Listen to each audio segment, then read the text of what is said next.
Hey, what's up, guys? We have Chris Magistrado here. He is a hacker and owns a couple companies and is a world traveler. So, what's going on, Chris? How you doing today? I'm doing great. How about yourself? I'm doing good. So yeah, one thing real quick is just to let you know, and I guess the audience know, like I was doing this for like a about a year or so. I stopped for about a year. I didn't even realize a year had passed. I started doing like my own like kind of like YouTube videos to try and just get like monetized, and I did. So that's cool. So now I'm back to doing this again, long form interviews. And just to let you know, like where I'm at, I did one before this, and I'm trying to just kind of get back into it. But so, anyways, yeah. So, can you tell us a little bit about yourself first, and then we'll go from there? Yeah, sure. Also, terrific that you're getting back into it. I think it's a lot about to just keep pushing forward and keep creating content and learning and growing. So happy to hear that. Um, Yeah. a little a little bit about myself. So yeah, my name's Chris Magistrado, aka Real O'Day. I've been in cybersecurity for over a decade now. It My love for computers and cybersecurity started when I was younger, like a child, and then it gradually turned into different types of things. So, I went to community college, and at the time I was studying business. And then once I shifted over to university, I started studying computer science, and getting into cybersecurity as well from there. And then launched into my career. I started working at a few different companies doing security research, and then shifting over to starting more currently recruiting agency around cybersecurity. So we employ some of the best cybersecurity professionals in the world and help them get new job opportunities. And a bit about my more personal life and kind of running around the world. Yeah, I've traveled to about 22, 23 countries, and I've lived in about three to four countries. I think three countries so far. So, yeah, I really like traveling, and I really like exploring different cultures. At this point, I feel like I've explored a ton of cultures. So happy to share whatever you believe you and whatever you think your audience would like to hear. Yeah, so I mean, I'm definitely interested in hacking. When I saw that, I was kind of like Okay. wondering, are you on like the more like legal side of hacking, or do you do any type of like? I would assume that you probably wouldn't be on here if you were doing like like a legal Yeah, hacking. yeah, that's a great question. So a lot of people, I think that's the biggest misconception is that people are like, oh, like hackers are like. I think one of the people that commented on the Reddit post that I had was they were saying like, oh, like real hackers don't talk about themselves and they don't actually go out there and do it, which is complete bullshit. I don't know if I can swear on here, but it's complete Yeah, bullshit. yeah, yeah. um, so it's kind of like anything else, right? If you're doing illegal stuff, it's like the more you talk about it, the more in trouble you're going to get about it. So, there's people in the industry that's like, their day jobs is cybersecurity doing positive good stuff and, all legal stuff. But then there might at nighttime or whatever else, maybe they're doing some stuff illegal. And the people that are only doing illegal stuff, yeah, you're not going to hear about them unless they want you to know about them, kind of thing. So it really just kind of depends.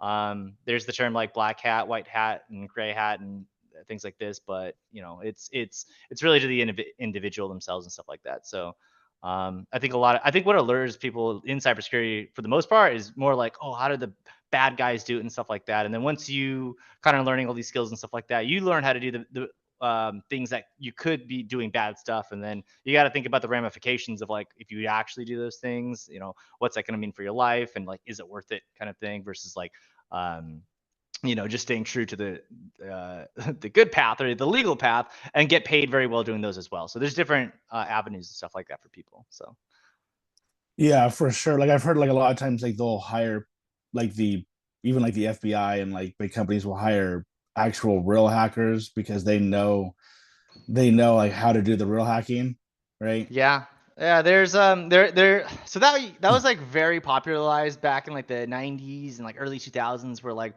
you had people hacking NASA, you had people that were like really doing malicious things, and then they get arrested by the FBI. And then they would talk about like, yeah, like I'll help you out and stuff like that, and help secure the defenses of the United States. There was a very interesting time in cybersecurity history in the around that time in the 90s, early 90s and 2000s, where you had people that were interested in security. And I want to say like the premise of cybersecurity is like being curious and wanting to learn more, right? So it's like, how do you get around this? And then once you do figure that out, what's the next move? So people in the United States and in that in those early years, they were finding vulnerabilities in like big systems. We're talking like being able to pick up the phone and call the president. without any like checks, right? Or being able to call the military and them thinking you're the president. There were very, very like big vulnerabilities that were out there. And at the time, there was no avenue for people to talk about it in an open manner and not feel like an attack or reparation from the entities that you speak to. So you would have hackers that, you know, they generally want the United States to be secure. So, and they discover a vulnerability, you know, at the time you couldn't really disclose that to the FBI or the president, or you can't say like, hey, like I found this thing without them saying, okay, you found this, you were doing something bad, we're arresting you. So at the time, at those times, like a lot of hackers, if they discovered something, they would like try to like tell like the government or tell somebody about it, and then just like not and be more anonymous about it because it was such a critical thing. Now thankfully there's a lot of programs and things where people can come forward and say, hey, I found this, and then we can fix those defenses and stuff like that, because some people are thinking like, if I can get into it, anybody can get into it, is the first thing. And if I as American can do it, you know, who's to say other countries can't do it as well? So it's really about protecting the nation in those types of things. So Well, for one, it's probably extremely difficult to actually do. Like not anybody could like get into it. Like I probably wouldn't even be able to do it if I tried. Like you no, have to be. you could do it. You could do it. That's the other misconception is like, you know, and I think like especially now it's gotten significantly easier than anything else, right? So back in the day, like you had to like when you figured something out, you had to program, write your own tools and stuff like that, and then execute on it. But now people have written programs and tools and things and hacking devices and gadgets so that way other people can utilize them for their work. So you got to think of it like a locksmith, right? Like, you know, if you had to figure out how to like open up a lock that's been locked or whatever, you might have to design your own tools. But now there's so many locksmiths out there. You can buy tools to open up, you know, a regular tubular lock, which isn't like 99% of homes in the United States. So even physical security counts in like cyber in the world of security. So now there's just tools for professionals to do their work. And if you learn those tools, then you can be just as effective as anybody else. And there's a lot of really good resources online to be able to learn these types of tools, even from home. Yeah. So, well, first of all, where are you right now? If you don't Oh mind me yeah, asking. Yeah. I'm over in Italy. So Oh, in Italy, damn. yeah, I'm originally from the San Francisco Bay Area in California, and then during COVID moved over to Texas. I was in Austin, Texas for a while. Loved it. And then I was shifted over to Puerto Rico for about a year. I was in Colombia for like 9 months, and then I met my wife, who's Italian, and we got married, and now we're living here in Italy. So I've been here for the past year, eating well and working on my Italian. Where in Italy, if you also don't mind me asking? Yeah, we're in Puglia, so we're in the south. If you see like Okay. Italy as the boot, it's like it's the boot, it's the heel of the boot. Very nice area, right? Like that's the same area as like one of like the nice beach towns. I'm There's I'm yeah, forgetting there's a the lot of beach towns. names. Like they're really like pretty looking kind of one. Yeah, I'm forgetting the names. But That's all right. Yeah, we were yeah, right by the yeah, Mediterranean yeah, yeah, yeah. Okay. eh, and the Adriatic Sea. Are you able to kind of like get away with more stuff since you're in different countries and you're traveling? Like if you do something in like maybe like the Philippines or some exotic location, is it almost kind of like the rules don't apply there? You know how like they have like the pirate radio or whatever, like Yeah, so that's a very interesting concept, and I don't want to like tell people to start doing illegal things and stuff like that. But when you look into like hacking illegally and stuff like that, you wonder, okay, what is quote unquote legal, right? In terms of like other countries and stuff like that. And some hackers they'll get into hacking other people or countries or governments or even corporations and stuff like that. And if you're doing it in the place that you're at, you're probably going to get picked up by the local police or whoever else in the government. But if you're attacking like other countries and stuff, and you don't live in those countries, you are more flexible and maybe not getting extradited. But it really depends on like who's your nation state. So like, you know, the United States has a lot of extraditional countries that they would extradite back to the United States. I do not play around with the United States. I'm not going to hack them in any type of way, or the businesses here in the U.S. or anybody in like the EU, UNs, any of those things, just because it's like the repercussions are just too great and stuff like that. Plus, I have a family to look after, so. okay, yeah. Can you hear like a lawnmower? There's like a lawnmower out there. Are you able to pick that up or no? Okay, No, good. I All don't right. hear it at all. Yeah, okay, good. So I kind of, even though like you probably don't even really want to go into like the illegal stuff, but maybe some of the more like I mean I kind of want to, Yeah, I that's mean, like I'm able to obviously talk what's more about. interesting. I'm happy to talk about illegal stuff, but I don't have personally. I don't find illegal stories, but I'm happy to share the other criminal activity that what is going on, what does go on, and like how those things work and stuff like that, and how those systems are.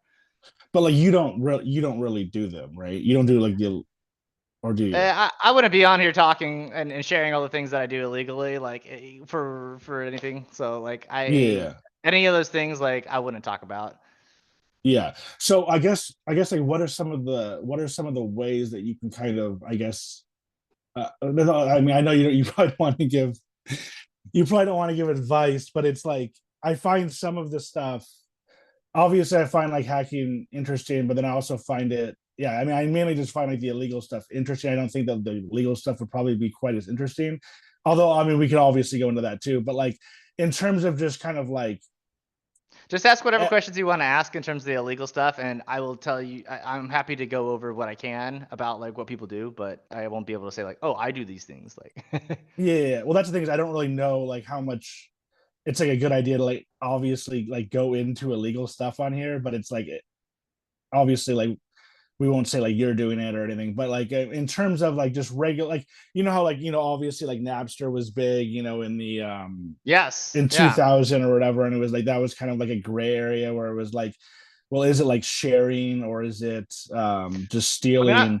But like yeah. nowadays, like what are some of the current things that you can do? And some of the things that I'm kind of, I guess that I would be interested in would be like I said, I'm I got monetized on YouTube, but I'm kind of like, and this is like one of those things where I probably shouldn't talk about being on YouTube, but I don't think it even matters because it's like I don't have a big enough reach to where like people would be like, oh, they're talking about how to like hack YouTube. But just in terms of maybe ideas of like, that's the whole thing is I don't really know how much I want to go into specifics, but it's Sure, like sure. just in terms of it was always kind of like if you could figure out a way to like hack the algorithm or whatever, not even hack, but like kind of like what's the word? Kind of like I guess figure out the algorithm, even though I think the whole algorithm thing is like somewhat stupid because it's not like you would know more than me, but it's like for instance, like with that, or even like I play online poker too. And it's Hmm. like to be honest with you, like I do not I'm a pretty good poker player, but I do not do nearly as good online as I do live. And everybody's like, oh, they're just better online, and maybe they are, but there's also obviously a lot of cheating. Yeah, yeah. So I don't know if I you could know talk anything about about all of like, these things if you want. There's a lot of yeah. subjects you're bringing up, and I'm happy to share like all of them. Do you know about online poker? Like, I mean, I know about how people like hack on online pokers and stuff like that, and like what it takes to kind of like build an infrastructure to be able to do so, and some of the companies that are set up. So like, but yeah, like online poking, hacking and online poker has been around for like a long time. As pretty much since the internet's been. Being able to interact with the server and kind of determine like what other players have and stuff like that. I know that I know like this amount in terms of like online hacking and how should I say in online like on hacking online poker. Um, I know that some people will have like multiple accounts that they have, and then they'll set a table, and if you can see three of your three hands, and the fourth person there is obviously going to get screwed over, right?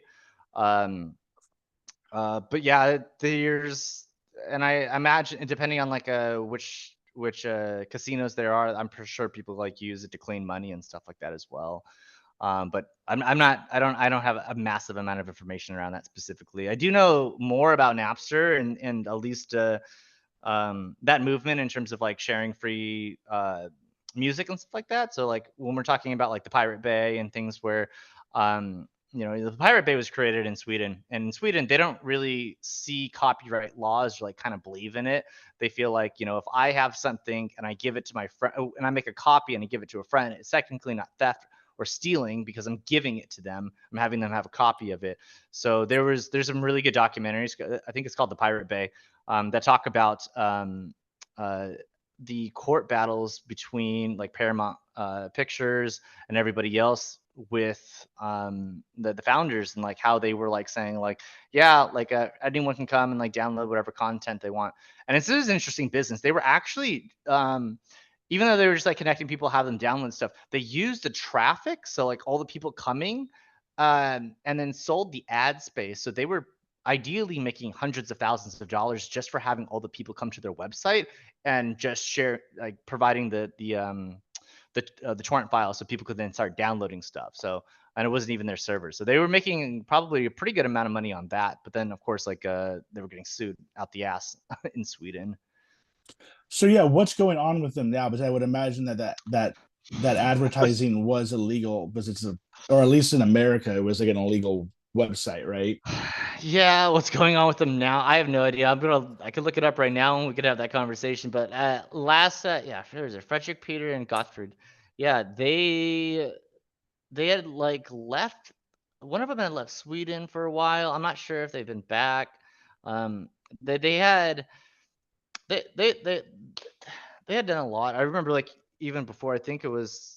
I don't want to be incorrect in saying which of the three it was, but like, um, yeah, they've always been like kind of like anti-establishment and stuff. At one point, they did have like a website where it's like it was like a ranking system for who which soldier died the stupidest, and these were like U.S. soldiers in Afghanistan, and they were like ranking like their deaths and stuff like that. It's pretty like dark when it comes to like doing stuff. Um, but But I yeah, mean, I just in think. terms, just in, I guess, like where in general, like where is like, because I mean, I know I used the Pirate Bay like a while ago, and Mhm. then I supposedly one of my friends, like I don't even know if I believe, I mean, I believed him, but it was like he was using the Pirate Bay. He downloaded like a shit ton of music, and like when they were coming after people for that, they came after him, and it was like he got sued for a ton of money. It was like 3 million or something, and I think that he got that number down, or it was something crazy Oh that he man. supposedly got sued for. But so yeah, back in the day, I know like everybody was using it, but like I haven't used it in a while, and I think that what's kind of happened now is, this is kind of like what I heard, is like companies like kind of like learn from Napster and the Pirate Bay, and they basically said, well, instead of having people like illegally download it or whatever, like let's just make it easier for them to get it through like Netflix or streaming services, and those pay $10 a month. I mean, has it kind of gone that way? I mean, I'm assuming people still use it, but like, are people still using like the Pirate Bay? I haven't even That's a gotten great like a torrent in a question. while. Yeah. Yeah, that's a great question. And yeah, the with the advent of like Netflix and other streaming services, it's decreased the amount of like need. I don't want to say need, but like the wanting of people to have to like download those resources and potentially risk their computer getting compromised or whatever the case is. Because that's and the reality is if you're downloading stuff on the internet that's from like mildly legal or illegal, like there's the likelihood that there's malware on it, right? And or that you get caught by the feds, I guess, whatever. But yeah, like with the streaming services, yeah, no one really had to do it. You pay $6, it's fine. And now that I've seen like, but after like Netflix, like contracts had gone up with the content they were able to provide, and now you have a bunch of companies that are now, providing their own streaming services for their own media platforms. Now you're starting to see more people like return back to pirating and stuff like that. So Oh, what was the reason for returning back to pirating? because there's more streaming services, and now instead of paying $6 for like almost anything, now you got to pay $6 per platform, and now the bill's like Yeah. $50, $70, or whatever it is. But now you're basically just paying for cable TV, and there's ads in it. So what the hell? Yeah. And then one other question I want to ask about the Pirate Bay is, I always wondered, you answered the question of like why the website's doing it, obviously for like ad space, but Mm-hmm. like why were so many people downloading their music on, like why would you even waste, because there was people who would like just download everything on there, and I was kind of like wondering what, like me and my friend were talking about, like what's the benefit of doing that besides just like kind of like wanting to get like a return. I guess it's kind of like a sharing system where everybody's like, well, I'll give you this and you give me that. But I remember just being kind of like, why would you even like risk Yeah, um it's very like communist like kind of style. It's like I have, no, you have kind of thing, and I think that's like oh, and that's the thing. generally what it is. Yeah. Yeah, yeah, and that's the thing is, I'm not like a communist, but like I would say I definitely agree with I'm that not saying it's bad or mindset. good. Yeah, yeah. That's basically what it is. So like, people was like, oh, I'll download the movie and I'll just share it, whatever the case is. And it was the idea that it could be people from other countries and stuff like that, right? So they're like, why do I care about U.S. copy law? I'm in Finland, I'm in Germany. Like, why would I worry about that? So some of those the European countries will have it, and the United States, obviously, it's a bit more risky. So I don't know. And would that only be U.S. copyright law since the movie was if it's a movie, like since it was technically made in the U.S., it really wouldn't be a copyright law in like really any other country, or is that copyright law like go for all everywhere? That's a great question. So that's what the lawyers for Paramount Pictures, DreamWorks, all Disney. That's what they came after the Pirate Bay for, like saying like, oh, this is U.S. copy law, but you guys are like breaking U.S. law. So they'll go to the highest courts in Sweden, and they'll go to the highest courts to say like, this is breaking this law, and like we want to press charges and stuff like that. So, and a lot of governments, there are systems for them to be able to prosecute and actually work and go through that. So. But yeah, it's kind of one of there's a few things where the U.S. law tries to get pushed across the world, even in other areas. So, you know, the big one is like servers that are hosting like illegal stuff. So, the United States would want to take those things down, or if like an easy one, it would be like if a website in Russia is selling U.S. citizen data, we're talking like social security numbers, date of births, medical records, financial records, anything to cause fraud and hurt U.S. citizens, the United States would want to shut that down. But the Russian government is not really going to give a fuck and play fair with the United States, so they'll just ignore it completely. However, if that type of website was hosted in like Germany, then the United States and Germany would shut it down together. Yeah. Okay. So in terms of just overall, like I mentioned, like a few maybe like YouTube or and obviously like I said, I don't really want to go into anything illegal, but like I wouldn't want to go into like how do I get drugs online or how do I get prostitutes or like some crazy like Silk Road type stuff or whatever, but like more like kind of like hacks kind of maybe that like We can somebody talk like about that too if you want. no Just no let me know. I actually do. I was gonna ask you about the Silk Road and that guy who got arrested. You know what Yeah, I'm talking Russell about? Rich. Yeah, Yeah. exactly. So and then not only him, but also the guy who's in like Russia now who like Edward um Snowden. Edward Snowden. I'm glad you know both It's their not names. funny. It's a very sad story, but yeah, I know all these people. These are very famous Yeah. people. So we could definitely go into that, but first let's just go into like the life hacks, computer hacks that you know about. Like for instance, Mhm. like I said, I don't really know how much in detail I want to go into certain things, but it's like with YouTube, if I'm trying to, I don't even know if this would really be like a hacking thing, as more of just kind of like a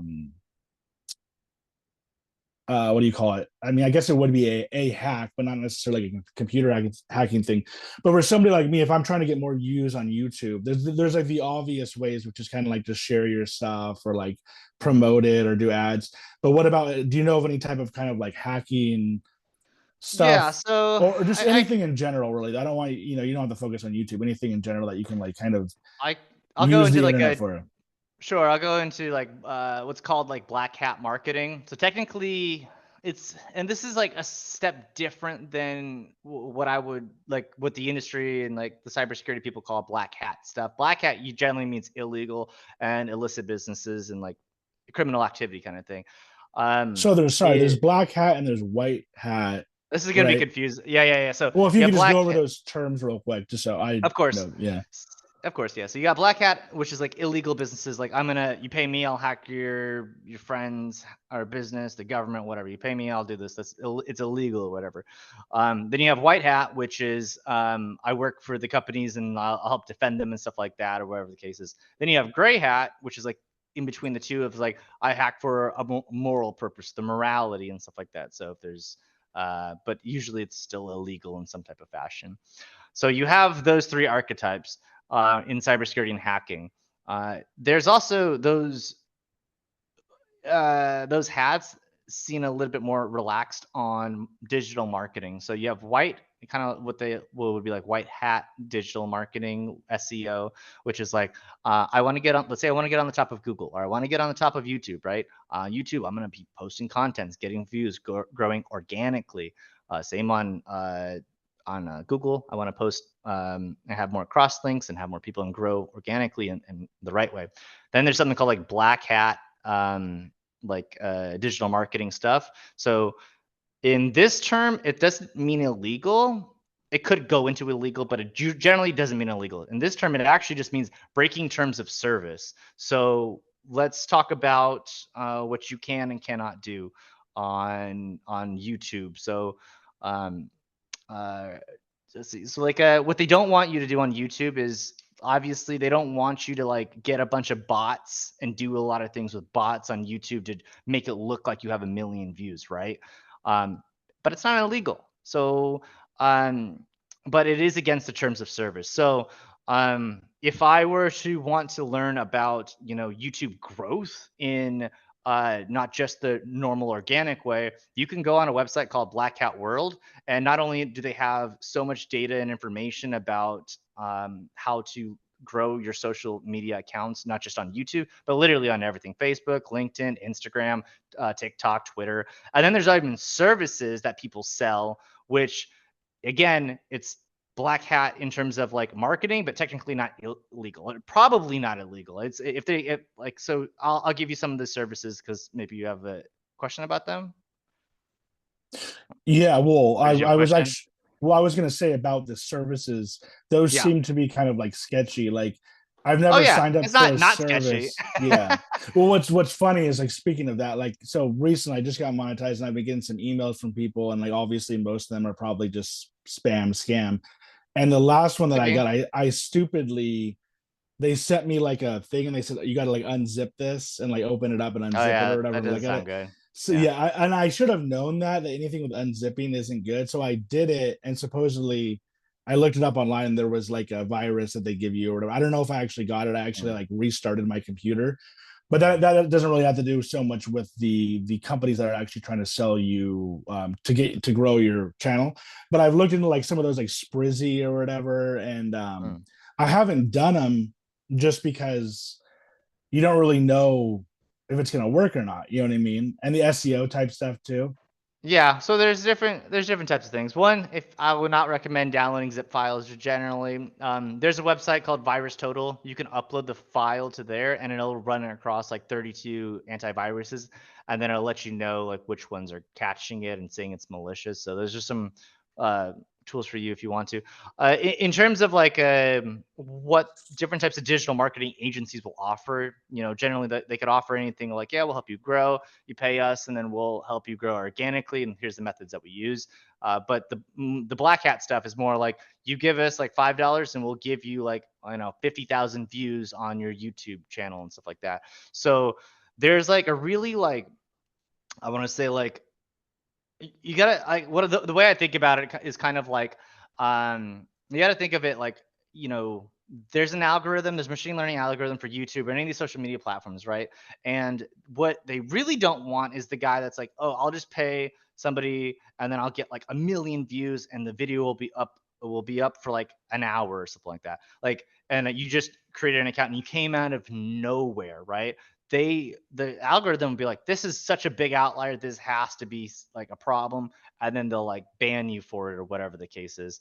But if you like do it slowly, where you get like a little bit of views that you're paid for and gradually grow, it's more difficult to then determine if it's like bot activity or not. So there's some people that they get very very good at growing accounts and maybe even just selling an entire account or whatever. Sometimes, and some, I don't know specifically, but like you can buy like Instagram accounts that already have like a certain number of followers. Maybe the same for YouTube. But they also break down like different niches and like how to generate and build content, or different ways to build content around certain types of things. So there's just a lot on there that I recommend like taking a look at and just learning in general, regardless if you do them or not. People are like doing different types of strategies and stuff like that, and then you can even get a better understanding about what they do legitimately as well on there. It's kind of like you learn about the legitimate things and then you try to do these things, and then you learn about the illegitimate things. And then you're like, okay, cool. So like, now that I know like how both systems are played, when you're looking on YouTube and looking other places online on social media, you recognize and see more than maybe even the admins know and see as well. So you just about growing. Yeah. So like one thing that I've noticed is like so well, first of all, a lot of the information that like these other you've probably seen those YouTube channels that like give you information on how to grow your channel. And it's like a lot of Yeah. it's may not be incorrect, but at the same time, it's kind of just like all like fluff information. And Yeah. what I've learned is like you just got to do at least for me, like there's some channels that I'll see that they'll do like one video a month, one long video a month, and they do good. But for me, I've just been doing as many videos as possible, and Mm.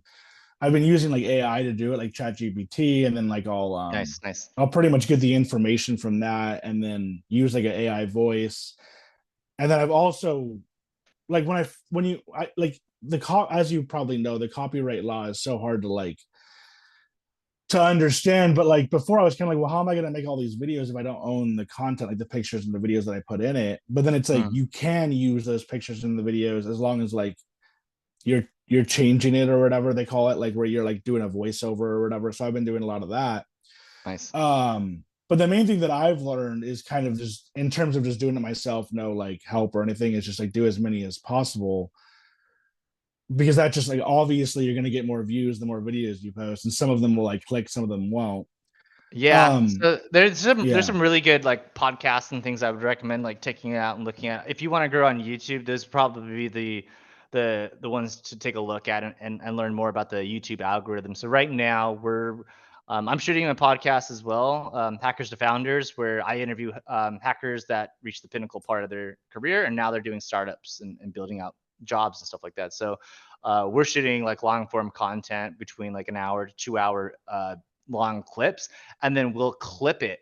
We'll like clip it down, and then we're going to be pushing on TikTok like 2, 3 clips a day, just to be able to push that. And I think, but there is a difference between the different platforms. So like TikTok, it's all about the amount of content that gets out, while Instagram, they don't want just spam; they want higher quality of content. So I heard one guy, what he does is he will put out a bunch of content on TikTok, and whatever performs very well, then he'll bring that over to Instagram. I feel YouTube might be in the case where they just want a lot of content, but I'm not too sure exactly. I mean that's the vibe that I'm getting. It's just, and I've Yeah. heard that too, that it's not Are so you much doing about, shorts as well? I'm doing a ton of shorts. Like I'll do a full video, which usually aren't very long, but then like Yeah. you kind of said, I'll do each minute into like a short. And Nice. I would honestly say, and I don't really want this whole thing to be about like YouTube growth, because I know that's not what you do, and that's As like you want. more about like what I'm interested in. And but I don't know if everybody's interested in that, but um like literally if I cut this down into like minute sections, this whole podcast, it would Hmm. probably be a good idea. It would really just get me more. Like shorts don't necessarily give you a lot of money or anything like that, but it's like Mm. it just gives you more subscribers. So like for each, let's just say I Okay. did like 100 shorts for this or something, Yeah. I don't think that it would be bad. I don't think that they would look at it as spamming. But like you said with Instagram, it's a different story. I mean, Instagram is a fucking hard beast, dude. Like I've started on Instagram a while ago, and I'm like pretty like happy with now I'm doing like AI videos, which I'm not so like proud of. I used to actually go places and like film, Yeah. Yeah. and I cannot get over, it's like I cannot it's like I cannot get over the bump in terms of the reels. And that's a whole nother like thing that doesn't really have to do with hacking, unless there's some sort of hack that like I don't know about. But anyways, like we'll move on, because I don't really consider this so much hacking as more of kind of like YouTube growth, which you may or may not be an expert in, you know what I mean? But like in terms of hacking, what are some other things that you can do online? Like I brought up Napster only because it was like, oh, that was like the big thing in 2000. Well, like what's the big thing now that people are doing that's like not illegal, um, but maybe gray area, like where it's like just, I guess, like ways to get like free stuff online, or I don't even really Get know what free I. stuff. But I mean, Um, straight hacking just going to be like illegal, I think. So like, I well, don't like really want, but there's things that are yeah, like illegal. Let's say, like a lot of stuff. They've created a lot of like resources and stuff like that. So if you go on like Hack the Box, right? It's a platform where you can like that this entire company sets up vulnerable servers, and then you hack it, and then you get an actual like credit to your name, and then you can build up an entire profile. So there's a bunch of people that are here doing hacking and just learning their skills and stuff like that, and they have something reputable to show for it. So when they apply to jobs, they can use this. There's also bug bounty programs where companies like Zoom and other. Oh, you wait, like okay, I got two things. One, I'll talk about a Zoom hack, and then two, I'll talk about bug bounties. I'll talk about bug bounties first. So for bug bounties, companies will say like if you hack our stuff, like here's an invitation to hack our stuff. If you find anything, we'll pay you. So then people are like looking through bugs and stuff like that, submitting them saying, well, I found a bug, and then getting paid. So people like earn a living off of this. So there's some pretty cool things that are happening out there. A Zoom bug happened. So like this is great. This is like in COVID, like during 2000 era, like I mean 2020, everyone was at home and everyone was using Zoom now because of that was the way to communicate. We couldn't go out and do everything, right? So somebody had figured out that like there's a certain way that you can like connect to anybody's like Zoom call. So then hackers were just like jumping into like other people's like Zoom meetings and stuff like that, and even like political like gatherings and stuff like that too. And So just watching it, where they actually like kind of like they were like chatting, like, hey, what's they up? were Yeah, oh they were allowed full access into there at least. and nobody was like, hey, like what are you doing No, they here? You were like, gotta "What the fuck are you doing?" They're like, oh. "What's going on?" kind of thing. But it's kind of just it's still a vulnerability and still like one of those funny ones where it's like, damn, like people probably should not be able to do that kind of thing. So So that sounds like that would be kind of like a Zoom problem, right? Where Zoom was allowing people to that's a Zoom hack in. problem. Yeah, I Yeah, mean, it's yeah. all company problems. When you talk about hacking, it's it's a different mindset because like if you think about, I like to compare it to like a house, right? Blue team or the people that are defending the house, you have to make sure 100 doors are closed and 100 windows are also like locked up or whatever the case is. As a hacker, you just need one of them to be open, so you just check them all, kind of thing. So it's a bit easier to do offensive stuff sometimes than it is to defend everything. Yeah. So I mean, are there any things? Because I haven't, like I said, I haven't been like in the torrent. I haven't downloaded any torrents in a while. I've just been like legally. I was for a while downloading, movies and stuff. And Mm-hmm. like once again, I like every time I'm talking, I'm like, how much do I want to go into any of this? But it's like I was downloading movies on my computer, and then I was like, putting them on my TV. Then eventually we got like some sort of warning. So my girlfriend's like, let's just like pay for like the fucking Netflix and HBO or whatever.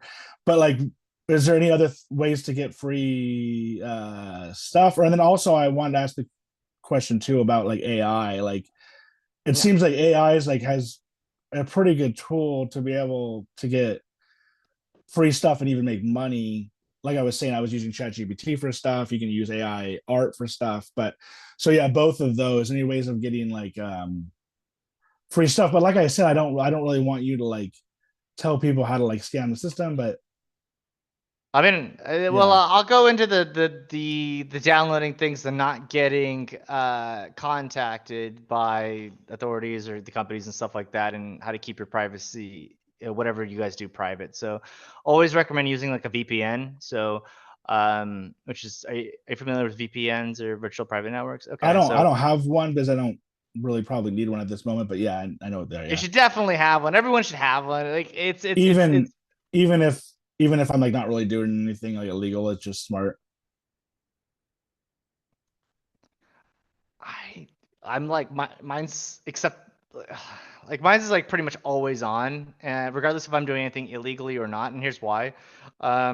At least in the United States, like if you are connected to your internet service provider, whether it's like Comcast, Google Fiber, whoever it is, they pass like almost everything that you look at to the NSA, and they have access to it all. So connecting, and if you're talking about getting warnings, it's definitely because that's the reason. If you have a VPN, um, not even your internet service provider knows exactly what you're doing. The entire connection is encrypted, and I recommend going with the VPN providers that companies that are located outside the United States, so that way they're less likely to give over the connection logs to the United States government. It makes it more difficult. And what are some of the VPNs that are good to use? I shout out Molvad. My friend runs it. It's a Swedish one. Molvad is yeah, Swedish, yeah. Molvad VPN. It's got like a little mole thing, or whatever animal that is. It's a great one. They don't really care too much about like the United States asking for connection laws, because like if you have a VPN company and you're in the United States, there have been instances where the United States government will subpoena and say, hey, we want the logs of your customers, and if you don't send it, we'll shut your business down. So then they say, okay, damn, I have to do this. So there's like court documents saying like, oh, the reason we knew that this hacker did it or whatever this person did it was because they provided the logs over. So then all the hackers like don't use that one anymore and stuff like that because we see like that they snitched or provided it to the government.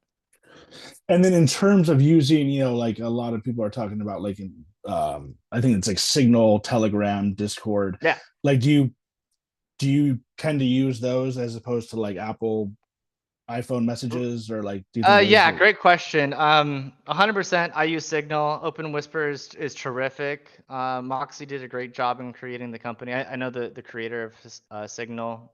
Um, I think and he went yeah, on, didn't he go on like Joe Rogan a little while he ago? did. And I'll be Yeah. honest, like he seemed so uncomfortable. I thought Joe was asking questions that he just didn't, that Moxie didn't care about at all. And Moxie generally doesn't do interviews and stuff like that either. So it was pretty big for them to like have a conversation. Yeah, I So thought it was cool that he brought that guy on, um for whatever reason. I mean, I guess, that's, he's obviously a big deal. It was cool that he brought him on, I thought, but like you said, a lot of times he'll bring people on and then like not ask them questions about what's like relevant. He just like kind of shoots the shit, which is fine. I like to do that too, but like I'm not gonna like bring you on and then like not talk about hacking or whatever, right? It's like that's why I brought you on. So right, right. I don't know if that's what you mean by like the questions he was asking were like kind of. Um, yeah, like it kind of just it was just I don't know how to say it. Like Joe Rogan was asking questions, or he was like kind of like going into like, oh, like what about this? I think he was talking about aliens or something. It was something. There was something, and then he's like, what do you think about this? And Moxie's just like, yeah, I don't think about that often, or something. And it's like Yeah. they just the wavelength wasn't connecting in terms of like specific interests of what they wanted to talk about. It sounded like Joe Rogan really wanted to talk about like you know, different types of things that could potentially be happening or something like that. I think Joe is probably maybe a bit high or to have like a more straight and narrow conversation, but yeah, I don't know. It was I skipped around in the episode and like I was getting like halfway through it and like they were going on stuff that were not related about cybersecurity or like things at all. I think it was like even less than half the way through the episode they stopped talking about things in cybersecurity.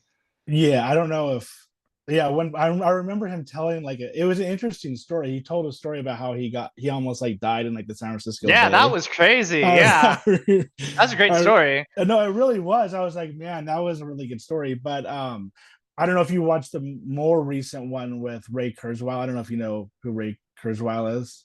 All right. Mile, he's a sci-fi author, isn't he?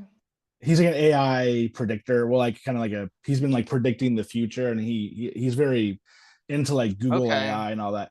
He was on recently, and he's like older. He's like in his 70s, and he thinks like we're gonna like live forever within like 10 or 20 years. And Mhm. Yeah. Joe was going into this topic, which was our phones aren't safe. Like, they can get into our phone and all that. And Ray Kurzweil was like, no, I'm pretty sure like they figured out how to like Apple has figured out how to like not allow that to happen. And Joe Hmm. was just like, no, they can't. Like Joe was basically like he just kept going on about how like people can like hack into his phone. But by what you're saying, maybe I'm wrong, but it was like I kind of I feel pretty safe with Apple and even Google. Like I don't really feel too worried about people hacking into the phone. You were saying how the government can do that, but I Yeah. feel like So Apple is pretty safe with it, right?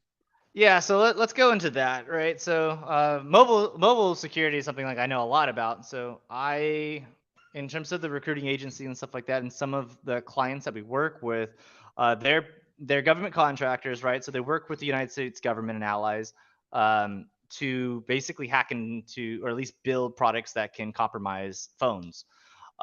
So we're talking about Apple and we're talking about Android devices and stuff like that, right? Now, some of these, like, you can think of it like this. So, like, some of these products, to be able to access a updated version of an iPhone, it's going to cost the government maybe about $2 million or so. So and Oh then wow. once they use that, you can't really use it again without like it being like a big flag because once you use it there's so much data to collect that it's been used. It's like a when you fire a gun, like there's enough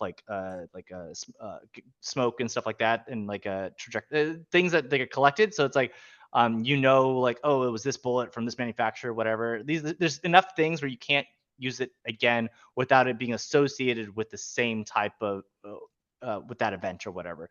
So it's really the question of like, are you worth $2 million to be spent on to discover it? And if you're not, then you're probably not worth it. So that's the, and this is more like very specific targeted types of attacks when you're talking about cell phone devices, right? Now let's back up a bit. If you have an old iPhone or an old Android device, right? And this is just a common thing with all technologies. The longer the technology exists, the longer time that people have had to like look at different ways to hack it and stuff like that. So the biggest concern is software that's not updated ever again. So let's say someone is running, God forbid, someone's running a computer and it's got Windows 7 on it. Windows 7 is never going to get updated again. So there are exploits that will work on a Windows 7 device like immediately. So it's almost as easy as someone just typing and pressing enter, and then boom, they have access to that Windows 7 device. If there's a web camera, turn on the web camera. There's audio, turn it on. Look at all the files, look what they're typing, all of that things very, very easily. And for Android devices and even Apple devices, the longer your device is not updated or you have old hardware that can't allow for the updates, the more likely it is that those things can also like happen and your phone can get attacked and stuff like that. And then it does not become the costing of spending that $2 million, which is for like an O-day unpatched vulnerability. Now, since the research has always been there, it's pretty much free. It's free to hack your stuff. So when it becomes like almost easier free to be able to do so, and you can do it to that specific type of a device, and no one like is really going to care. I don't want to say that no one's going to care, but there's not really much monitoring and like of those types of hacks per se. Then people just will like hack it all. So like you can think of it like if I provided free Wi-Fi and all these devices connected, and let's say I'm at a public square, I got like 1,000 devices connected. If I just say, okay, I want to hack all the ones where they're like Android kernel version 4 or less, I could do that, and I can just hit them all, and I don't have to like point and say, okay, type this in, do this. I'll just write a program to do it, hit them all. So then you have collections like this. Now, of course, you have government agencies and other companies that are doing this in larger scales and collecting all that pieces of information, not through exploiting things generally, hopefully not, but through other types of means and stuff like that. So like usually like metadata, like through applications and things like that, and then they'll send that over, and the NSA has a multitude of like data points on people and stuff. So I mean, it's like basically you were saying you use a VPN, but if I have a new iPhone, I just got a new iPhone, Good. I'm probably fine, right? Like, I mean, I'm not saying that I Yep. don't want to use a VPN because I actually have thought about using a VPN. It's just Uh-huh. it would kind of have to be for a purpose, you know. Um, and So like I said, I you would be use fine from getting hacked. I want to make the point of like if you're using iMessages, sure, then like only Apple and you kind of know where those conversations are going. I still recommend using Signal. If you're messaging an Android device and you get the green bubble, then it means it's being sent over SMS, and that's 100% vulnerable. It's always vulnerable. So when I say vulnerable, like any device that's you send the message through. So like you have to send it to a tower, and then that's sent somewhere else. Every single one of those devices can see the message and exactly the contents of the message and the number that sent it. So the Signet program collects all SMS information, and all those messages are saved. So security tip: if you are using a multi-factor authentication, generally don't use SMS. It's better to use an authenticator instead. and would an authenticator from Apple be the I don't even know what that's called, the blue message. Yeah, no. And sorry, an authenticator is one of those things where it's like scan the QR code, and then it's got that number, like usually it's like a 6-digit number, and it like it gets a new number every single like minute or 30 seconds. And then when you log in, it's like, what's the number? And you plug it in, and it's like, okay, great. So that's what a authenticator is. How would you even use that? You mean like for texting? Not for texting. This is actually just for like making an account on like Facebook or Instagram or YouTube as well. So like when you make an account, you can set this up so that way you need to type in your password, but then also it's going to ask you for the code, and then you need to have your phone to look at the code and then give it to the um, YouTube or whatever website. Yeah. This is not for texting. This is just to say don't use SMS or texting as a multi-factor authentication tool for signing up on websites. Okay. So it's bad like when they message you to the text and then you get that number and then you put it in. You don't want to get the text. What would you prefer to do? Email or something? That's you don't want to get the text. You want to do like they said the authenticator. So like on your phone, what you can do is you can pull up like a Google Auth, or I use Tofu, but basically it has it will allow you to then have a code on here that you can enter in every time you need to access and log into your account. And Okay. from the server's perspective, or the company's perspective, you have two things. One, you know your password, and two, a physical the device, and they know that the human on the other end, if they have this and they have this, it's much better than just somebody who just knows the password, right? So Yeah. it's more secure in this type of way. So if you want to talk about like people getting hacked and stuff like that, yeah. So like when people have like bank accounts or they have like Bitcoin addresses, and they send like SMS. Like I said, SMS can be sniffed or grabbed, so people will grab the SMS. They'll log in as you. They'll try to get your password, and if they know their password, they'll send it, or they'll do a password reset, and then it'll ask for the code. It'll send an SMS, and if they have your SMS or can collect it, maybe they can go in and then retrieve your account and steal your money. Okay. So do you use Signal then? Would you say Signal's the best one? I use Signal for communication. Yeah, for any like private conversations I want to have, I'll use Signal and set the disappearing messages on. And then what about Telegram and Discord? Is Discord pretty safe? Discord's not safe at all. It's okay. Discord, I think they own all of their servers, and yeah, there have been like hackers and illicit people that use those types of services on Discord, but it's not recommended for those types of things. Nor is it good to do like anything illegal. I wouldn't recommend it. I'm pretty sure the U.S. government could just subpoena Discord to get that information. And then Telegram. Are you following in the news what's going on with Yeah, the CEO? I was just gonna ask you about that. I saw that he got busted or whatever, but I don't know anything about it. So Yeah, I think it was like I think I read somewhere like it was his girlfriend who was like saying some stuff, or like he was like coming here and then he got arrested for something. But he got arrested because people are utilizing the platform for illegal businesses and illicit businesses. Or France had a problem with this. I don't know if it would like hold up in court in the United States or if they care as much specifically. I don't know, but I do know that like Telegram has been used for different types of like black hat communities and stuff like that, and whether it be digital marketing or anything else.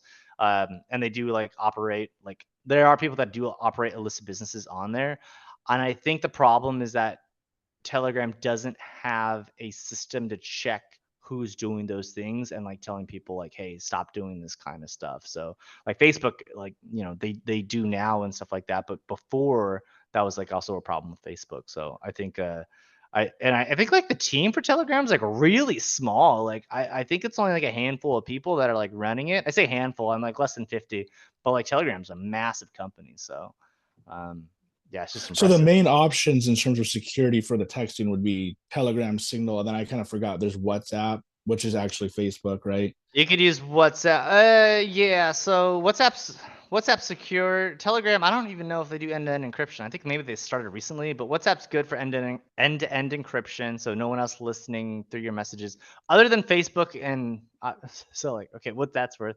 So Facebook and whoever you're speaking to. If you start seeing ads and stuff like that, it's because like Facebook's like listening to your shit or whatever. But Signal, no one's listening to anything. Okay. So in terms of AI, I don't know how much you know about the whole AI thing. I'm very interested in that.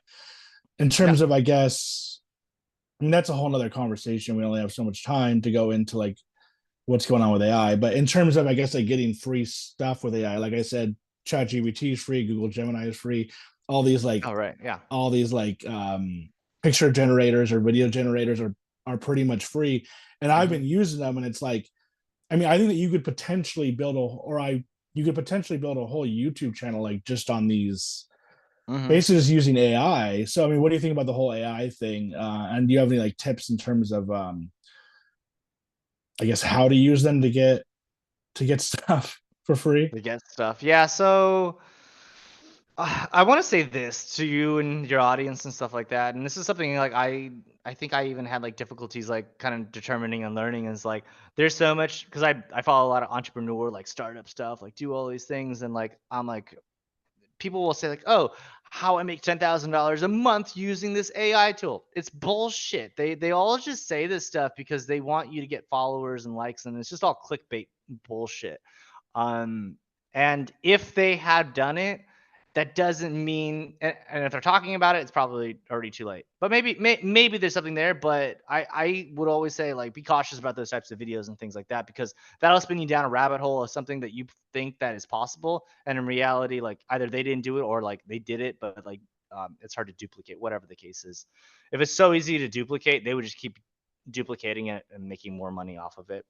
Now, in terms of like utilizing like AI for specific types of things, I I use ChatGPT literally every day, probably every hour, for different types of tasks and things like that to help my business. So whether it be writing articles or other types of questions that I have, or trying to learn new things, I'll ask ChatGPT. So I might say, hey, how do I learn this? What's the best way of figuring this out? If I want to do this, what is that? I just created content on here, generate a like a LinkedIn post for me and stuff like that. So obviously for content generation and creation, I think is pretty big in terms of being the content creators and stuff like that and what I see people grow in. If you think about like Instagram when it first came out, the people that were really like or even YouTube, the people that were really like popping off and doing super well were the people that were figuring out how to utilize um graphics like video effects and things like this. So like I think currently you're going to see a lot of people that are like leveraging and utilizing AI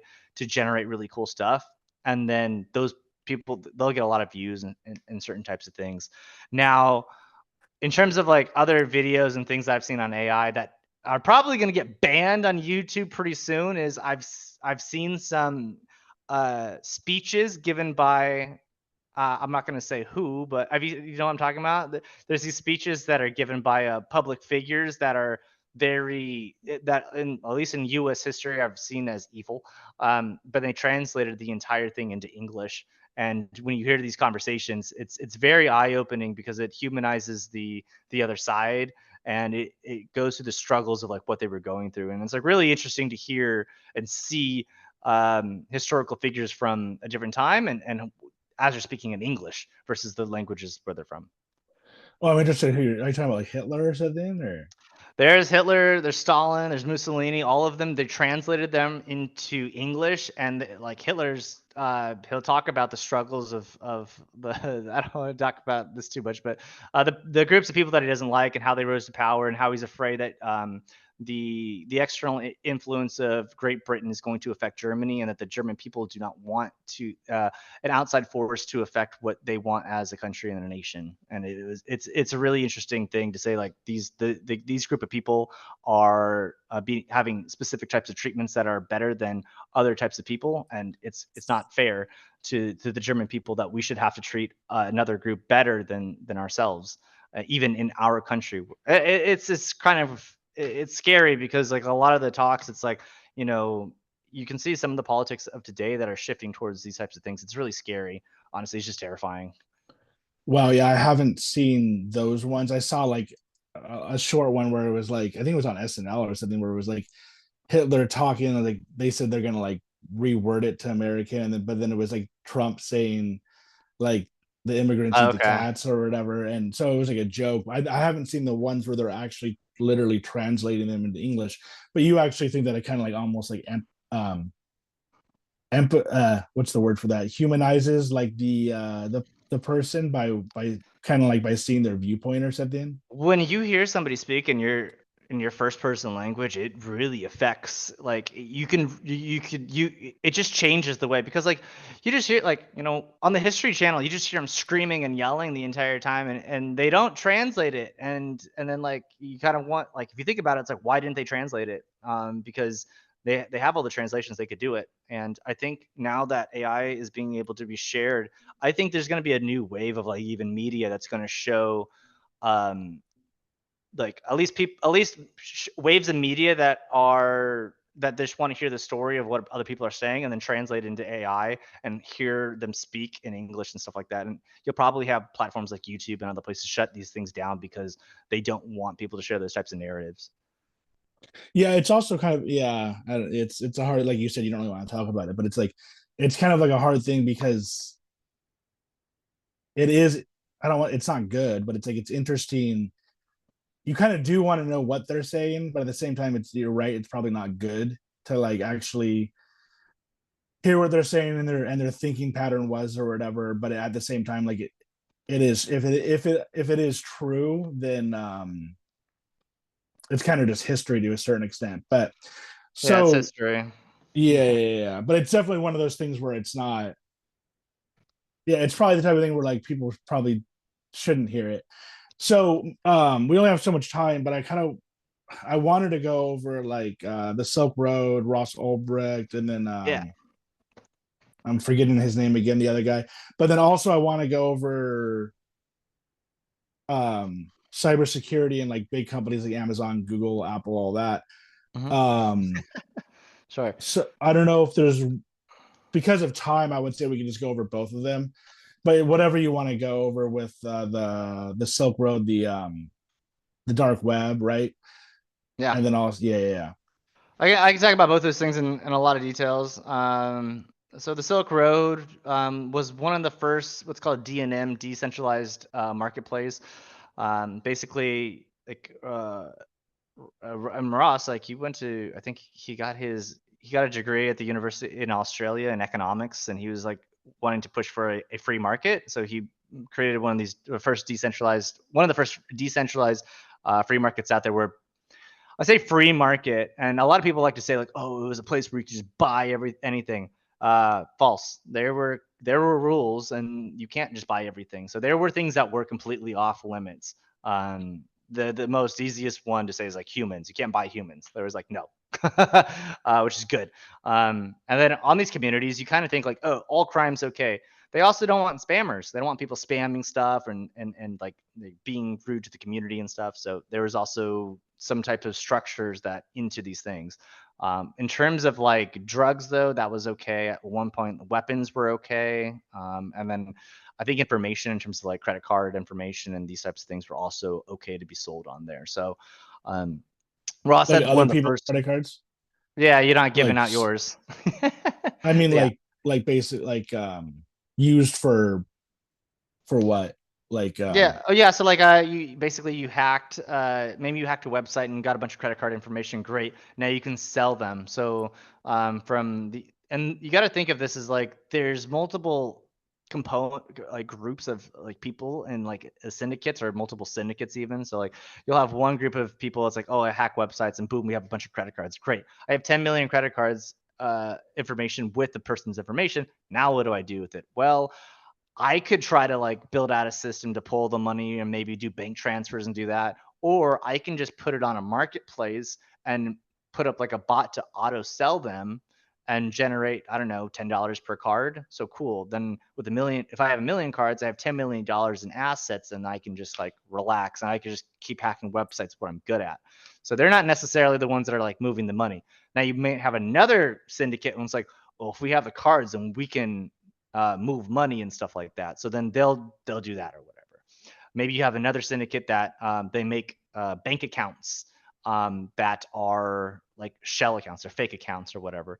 So then they'll just do a bunch of that and then they'll sell these types of bank accounts. So there's different like basically like syndicate businesses that operate, and then the person that connects them, they can make good money and stuff like that. Or like, I want to have my business, but I need these three suppliers to be able to do my thing. So um, that's those were some of the aspects on there. And the interesting about not just the Silk Road, but like other ones, the bigger one was Alpha Bay, that had happened. So Alpha Bay it learned a lot of what was happening in the Silk Road and enhanced it even more with security and privacy.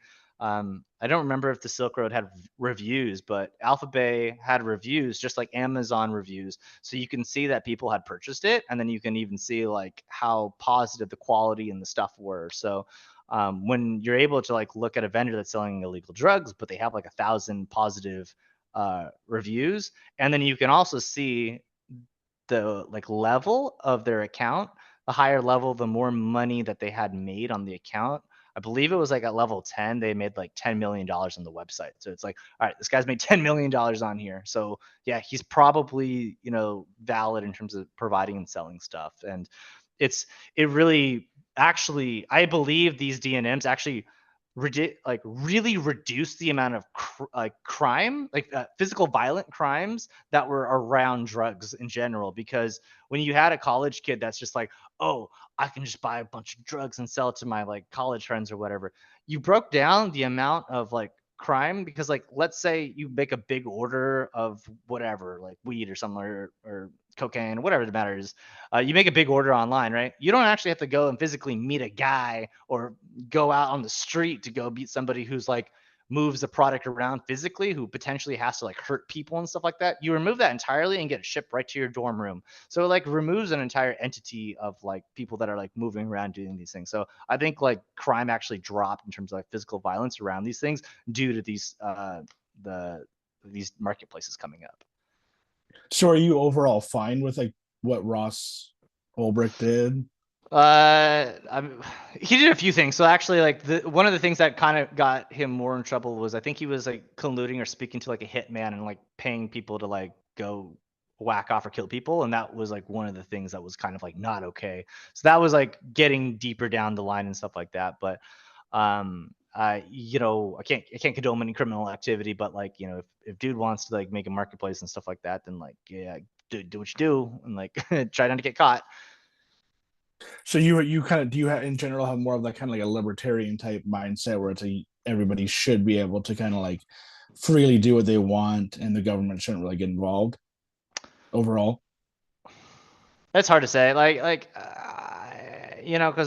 a lot of the clients that we work with, they work with the government and they do that type of stuff to be able to do that. And I'm more of a capitalist, I'll say, more than the other types of like what's right, what's wrong, and what individuals do for the most part. And I believe like even the government, a lot of people in the government are more like libertarian. They believe that the government should be more hands off, but it's kind of to a point where how hands off can we be, like, and how quote unquote libertarian can you be?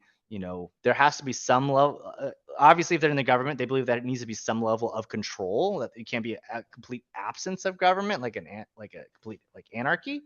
But that's kind of like the difference. And I think a really good story, a quick story. I know you're sensitive on time, but um, I would go to like these hacker camps, like CCC camp, and this is like if you think of like Burning Man or like EDC or these like electric these music festivals, if you remove the music and just bring a bunch of hackers, that's what this is.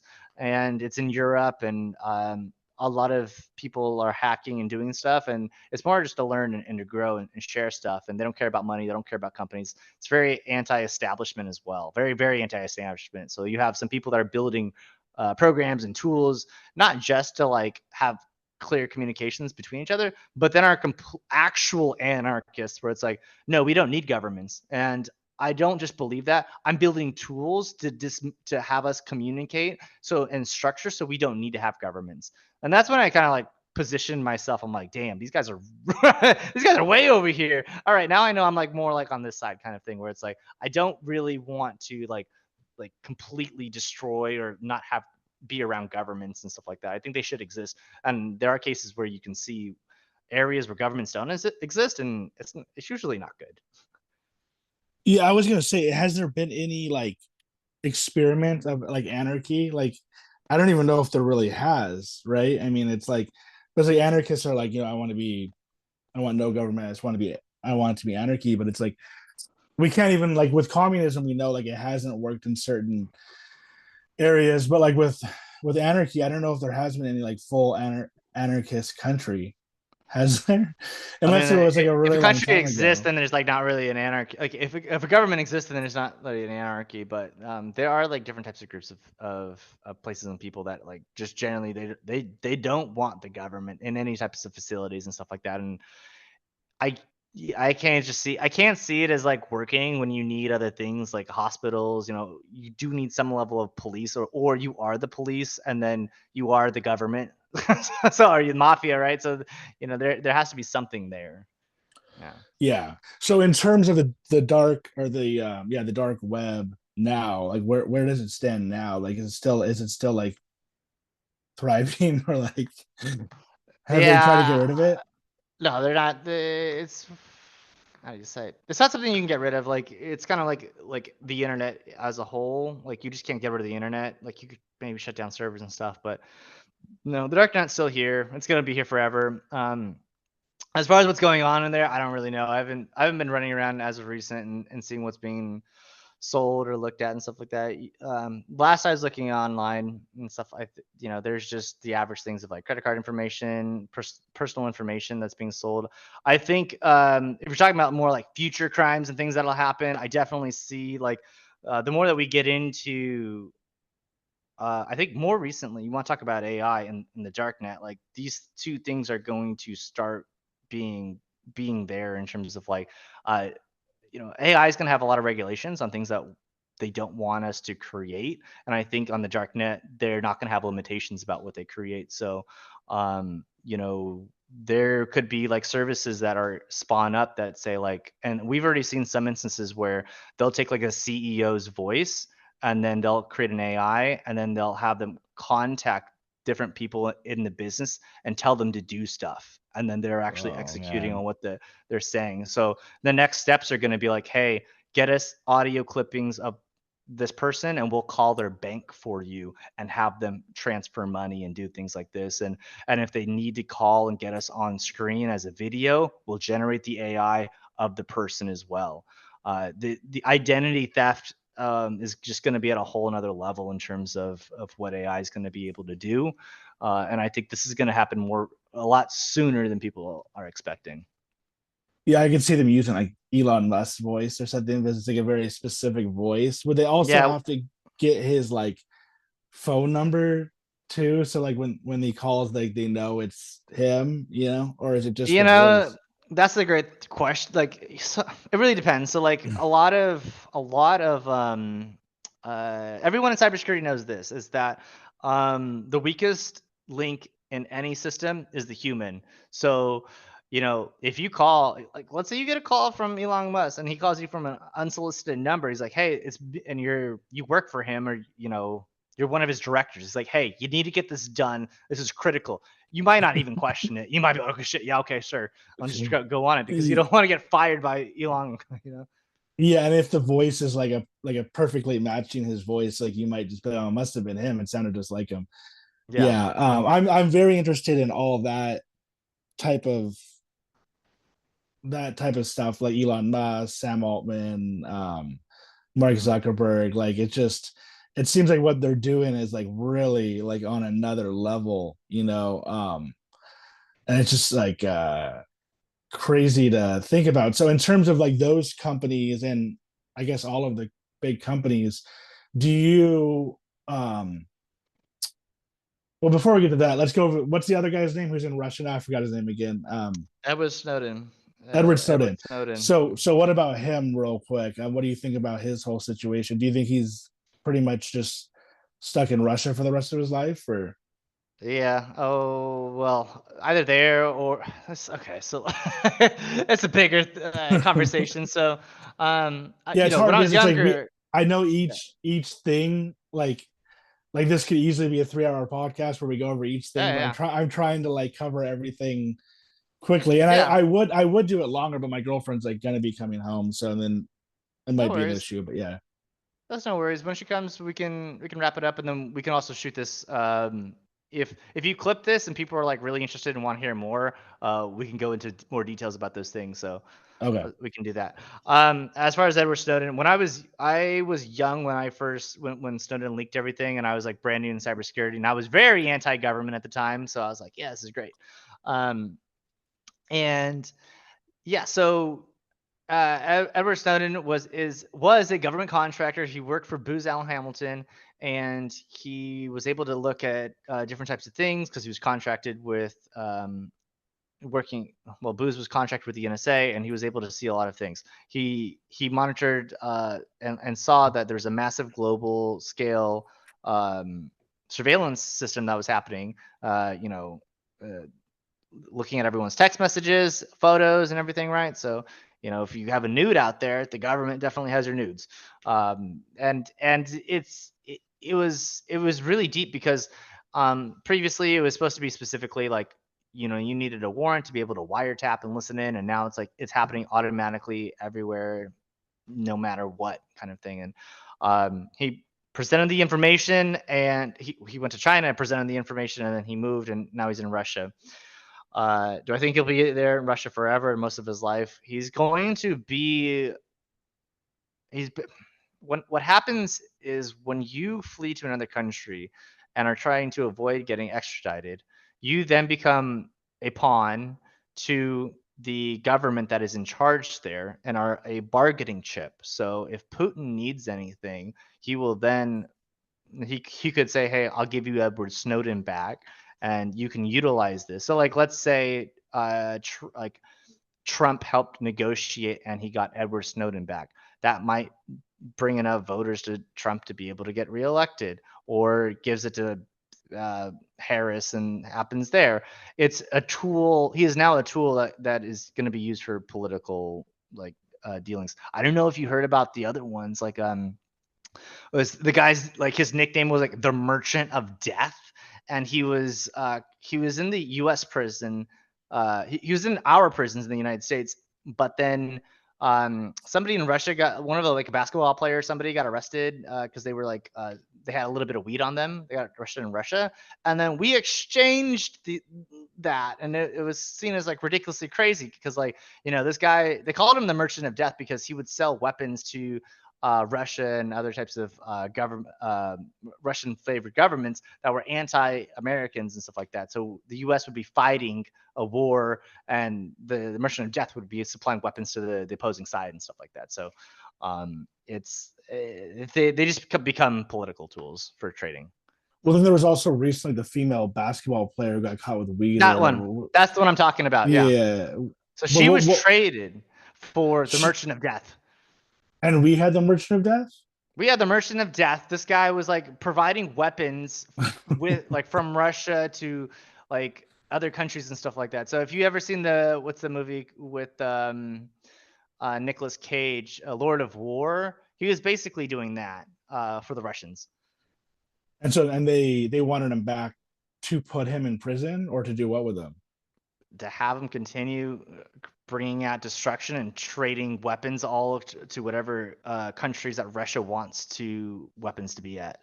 Oh wow. I didn't really follow that. I heard the name. I kept hearing the name like Brittany. What was her name? Brittany something. Brittany I don't Griner or remember. whatever. Like I kept hearing the name, but like I knew nothing about it besides like she got caught for weed or something, and everybody was like, "Oh my gosh."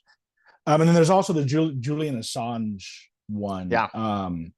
What happened with? I don't even really. I hear his name too a lot. I don't really. Is it the same thing as Snowden, where he was just like even? Well, one thing I really want to. One Yeah. thing really quick I want to say about Snowden is that like when I heard him on, I mean, a lot of these guys, it's like, and it's like you might disagree, but it's like when I heard it, but he was on Rogan, Joe Rogan too, and it's like when I heard him on Joe Rogan, Edward I wasn't Snowden? like Edward Snowden. He was actually like he was like one of the people who obviously wasn't there. They had him like on like Right, um right.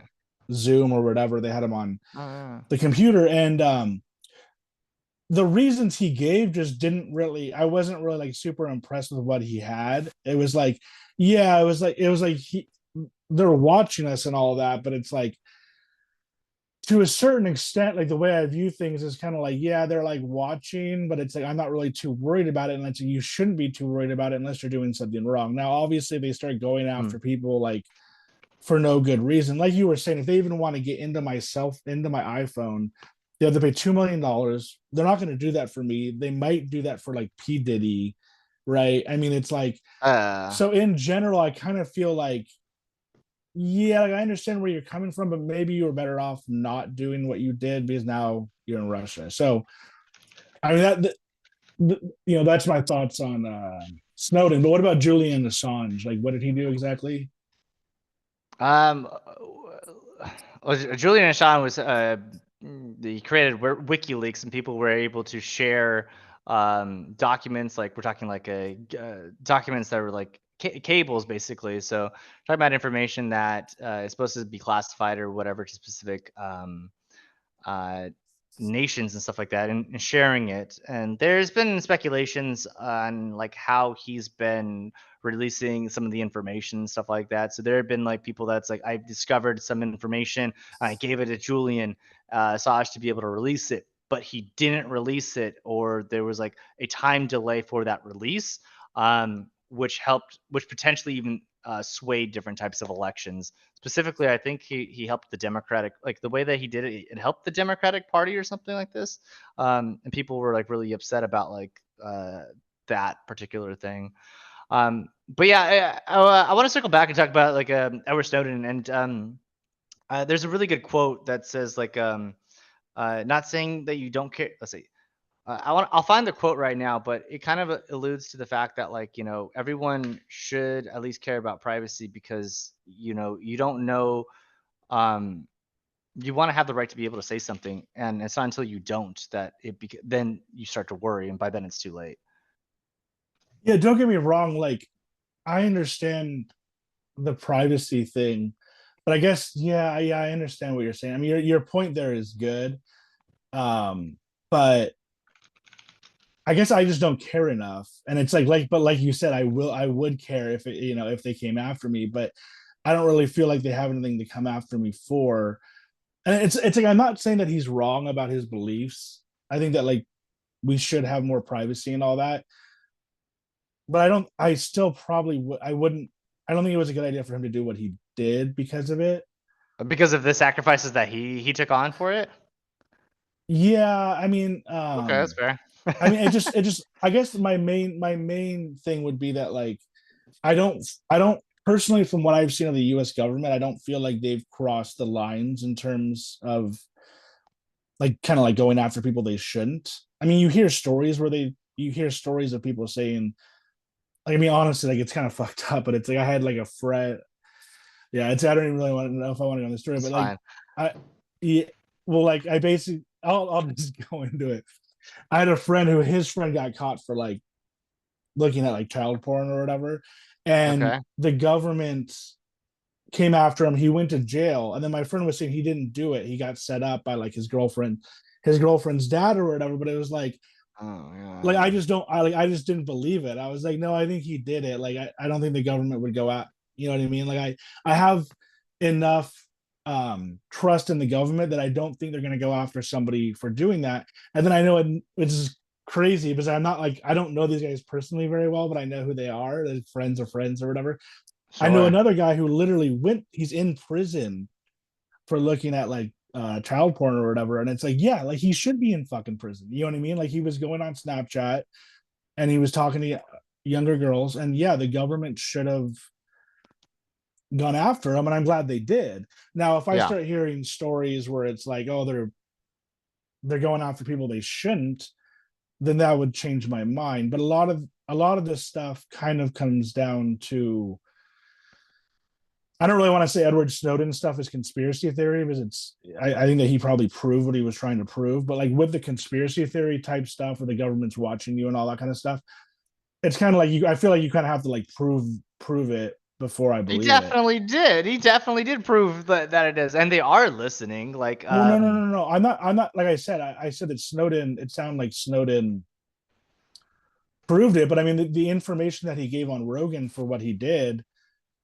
it just didn't seem like enough. Didn't he say something too about like the 9/11 thing? Like he somehow like I felt like he was saying something about like how like was it him or was it somebody else who said like he knew or like the government in the Pentagon or whatever like knew that it was going to happen before it happened. Was that him or is that somebody I, else? it was Alex Jones. I have no idea, but Well, that's I the did. thing is Edward Snowden didn't say that. I mean, mm, sorry. From what I know about Edward Snowden, he didn't. I don't. I can't say what he did not talk about, but I do know that I do know about the release of the information and what they were doing in terms of what they are doing in terms of monitoring the U.S. citizens and stuff like that. And it is a complete violation of what I deem as human rights, because I believe that people should have the right to privacy. And with that, you do have to accept that there is going to be criminality that's going to happen with that. And I think it's the question is, do you want to live in a world where people are able to you're able to have the right to be privacy and explore and look at whatever you want online and be able to grow without somebody looking over your shoulder? Or do you want to live in a world where someone looks over your shoulder, and then you aren't able to explore and live as freely as potentially, with less of a criminal activity? You still have a criminal activity, but it's just going to be a little less. Was the way I Yeah, see it. yeah. It's a hard debate. I don't think I'd be able to like. I think that would be like a whole debate we'd have to get into. But I guess we'll end on the big companies. Like, so have you worked for any? Well, for one, I wanted to ask. You said with Julian Assange, so he created WikiLeaks. Isn't WikiLeaks like still around? Like, isn't it still Yes. like a website? So Yeah, how I like believe how it's is still that around. how is that possible that like he went away for creating WikiLeaks, where WikiLeaks is still up? Like, are they like controlling it so it's not? I don't know. I haven't been on it for a while, but these things are like more like ideas, right? The idea is like you're able to create a system where people are able to share confidential documents and stuff like that, and then they're able to be released to the public, with a with free publication behind it. So he created this ability for people to provide these types of documents and stuff like that. So what if it still operates? Then it doesn't. I don't technically think he needs to be there for it to operate. It's still like a system. So if you think about the Silk Road, right? Ross has been arrested, but as soon as he was arrested, 5 more sprung up, and one of them was highly successful. Now that those are down, other ones are going to be created. So it's kind of like the idea that you can't kill the idea itself. So you can stop the person, even heard their name, but you can't really stop the idea itself. Yeah. So in terms of big companies, like have you worked for any big companies doing cybersecurity? Amazon, Google, those types of things? No, not really. Actually, I most of the companies I've done are been startups and stuff like that. So, the startup that I was working at was, um, it was it was a company that helped hospital networks. So basically, what we would do was we would monitor all the devices on a hospital network, um, and then we'd find them all and then determine all the vulnerabilities around each device and then help them mitigate the risk of exploitation through network segmentation. So basically, we would just find all these devices, find all the vulnerabilities, and say, hey, these are the things that are vulnerable. You can make your network this vulnerable if you do these types of things. Okay. And are these companies like dealing with this type of thing on like is it like a constant thing that they have to deal with? Is like people trying to like hack into their systems? No, that's a good question. No. So depending on like the industry and the vertical, right? So in healthcare networks, actually, we should maybe I'll step back a little bit. Are the people hacking into them? Within the last, oh man, I'm getting old. I think within the last like 6 years or so, ransomware is beginning very, very popular. Are you familiar with what ransomware is, or is your audience? No, I can go into Um, that as well. I've heard of ransomware, but I don't think I really know what it is. Right. So ransomware is you get on a device or computer and then you encrypt the entire thing and then you can sell them back the decryption key. What's very cool about this type, I want to say cool. What's very easy about this type of hack is they don't have to exfiltrate data. So once you get into the network, you don't have to worry about getting out or sending information out. Once you're in, you can do it. Boom. So what had happened was once people were able to figure out ransomware, they just like targeted every computer on the internet and just start trying to go this way. Then they realized, oh, if we actually attack and hit specific types of infrastructures, we can charge more than just like a person at home encrypting all their hard drive and like all the photos and things like that. Instead of charging them $200, we can target like a hospital and charge them $50,000. So then they started doing like targeted attacks and stuff. So, uh, so yeah, like hospital networks do get hit. It's not like they never do, but the amount of vulnerabilities in them should definitely be increased. And specifically, like old hospital devices, they don't get updated quite frequently or often. So because of that, there's a lot of devices that have been there for 10, 15 years, and the software maybe is not even been updated in that amount of time. So you have these devices that are really, really old, that are vulnerable. And we're talking like not just like a computer, but we're talking like an insulin pump that might be pumping something to a human, right? So you look at some of these types of devices and things like that, and it's like if some of these, like if they do go offline, the person will die. So sometimes it's a bit more than just data. And why are they going after the hospitals? So sometimes like they'll just like target like a. Sometimes they're like, so I don't know. Some hackers, what they can do is just scan everything and say, "Oh, cool, we have this, and we can hack it." So hopefully they'll read into it and like more like what is this computer or what is this network and stuff like that. Sometimes they don't, um, and they'll just hit it and stuff like that. But more, what's the word for this? Other ones outside of hospitals, like police departments. Police departments have been like hacked, and all of their records been encrypted and stuff like that. And they actually have paid the ransom for them to get their files decrypted and stuff. But for something like a hospital, like would is there anything that they would want besides like the really negative thing that you brought up, which would be like to like try and like kill somebody in the hospital or something like Yeah, I I mean, guess they probably have money in there or something, right? The hospital, I don't know. no, no. So there's the actual the biggest value for hospitals, a hospital network and information that's on there is actually the medical records. So if you have a lot of medical records, you can actually start doing like crimes, like you could potentially work with a healthcare provider and say like, hey, I have all these patients, and like send them things and like create a fake entity, and then I think move money into, you get paid by the insurance companies, and then you're scamming them or something like this. There are areas that you can do this. The interesting thing about like some of these data points, right? So I think a lot of people will think that credit card information is like super valuable. It's going to be super expensive. But if you think about it, if you have somebody's credit card number, it's only going to take them like maybe an hour or two, or even less than that, to contact their bank and say, "Hey, cancel my card," and then the data's dead. But if I have your medical records, like that's never going to change for as long as you live. If I have your date of birth or your social security number, those things will never change. And if you have enough of these big pieces of data, then you can start actually taking the identity of the person and doing different types of things. Yeah, so I guess you can really just kind of hack anything, right? I mean, because you could probably get something from like you could hack a McDonald's and or whatever, right? Just to get like credit card information or whatever.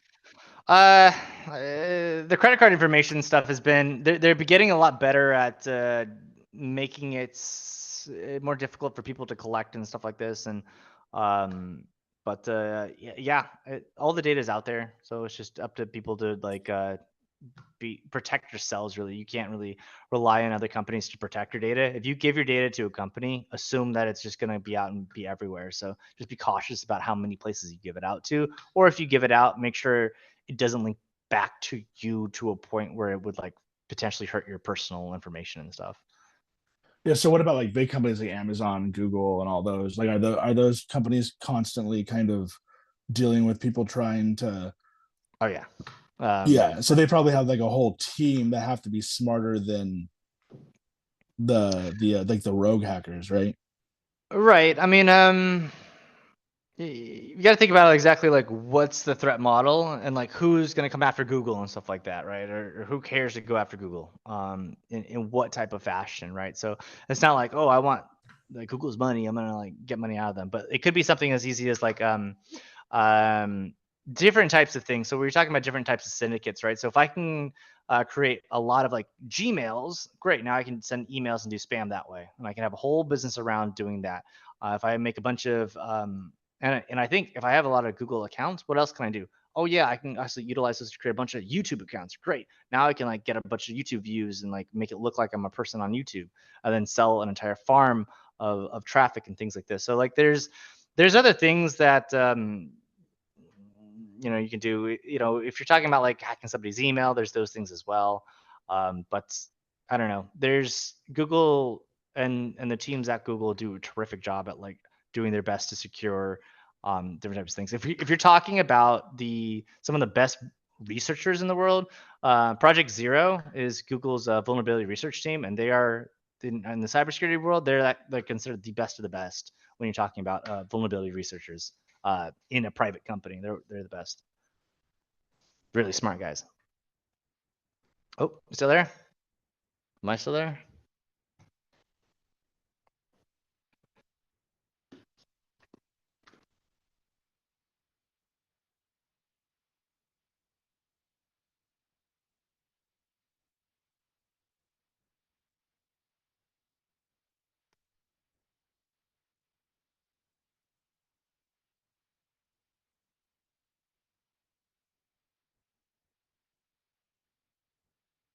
Who are you overthrowing the Bolivian government with? Pebble.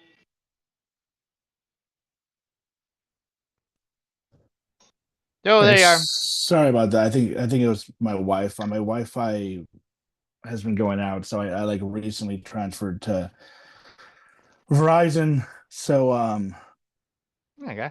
I'm able to get service even if my Wi-Fi goes out. So yeah, so like this isn't hacking, but like recently my girlfriend got like she got like an Amazon gift card, and then I guess somebody had like gotten the number from it or whatever, and then like was Mm. like waiting until somebody bought it and activated it, and they took the I guess they used it, and she called Amazon, and they were kind of just like sorry, like it says it's already been open, like they didn't even do anything about it. It was just kind of like I was kind Do of you like know what she surprised got by it that. at? No, but I think she got it as a gift. But I Oh. think that what we think people are doing is like they're going and like they're opening it up, getting the number, then like taping it back, and then I guess just like waiting until somebody comes and buys it and activates it, and then they like to Um, start buying stuff with it. But that's not really like a hacking thing. But it was like I was kind of like more surprised. It's not a hacking thing, but I was like more surprised by the fact that like Amazon just didn't really. It wasn't like, oh, we'll give you like the $100 back. It was just like, oh, sorry, it's just already been somebody stole it. You know what I mean? So I'm yeah. sure like there's that type of stuff going on like all the time. But Yeah, that's a shame.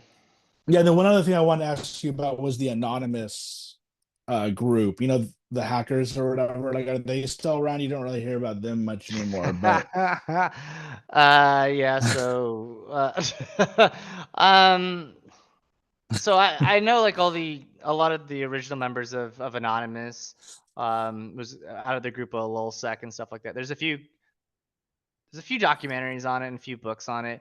But yeah, oops, you're still at.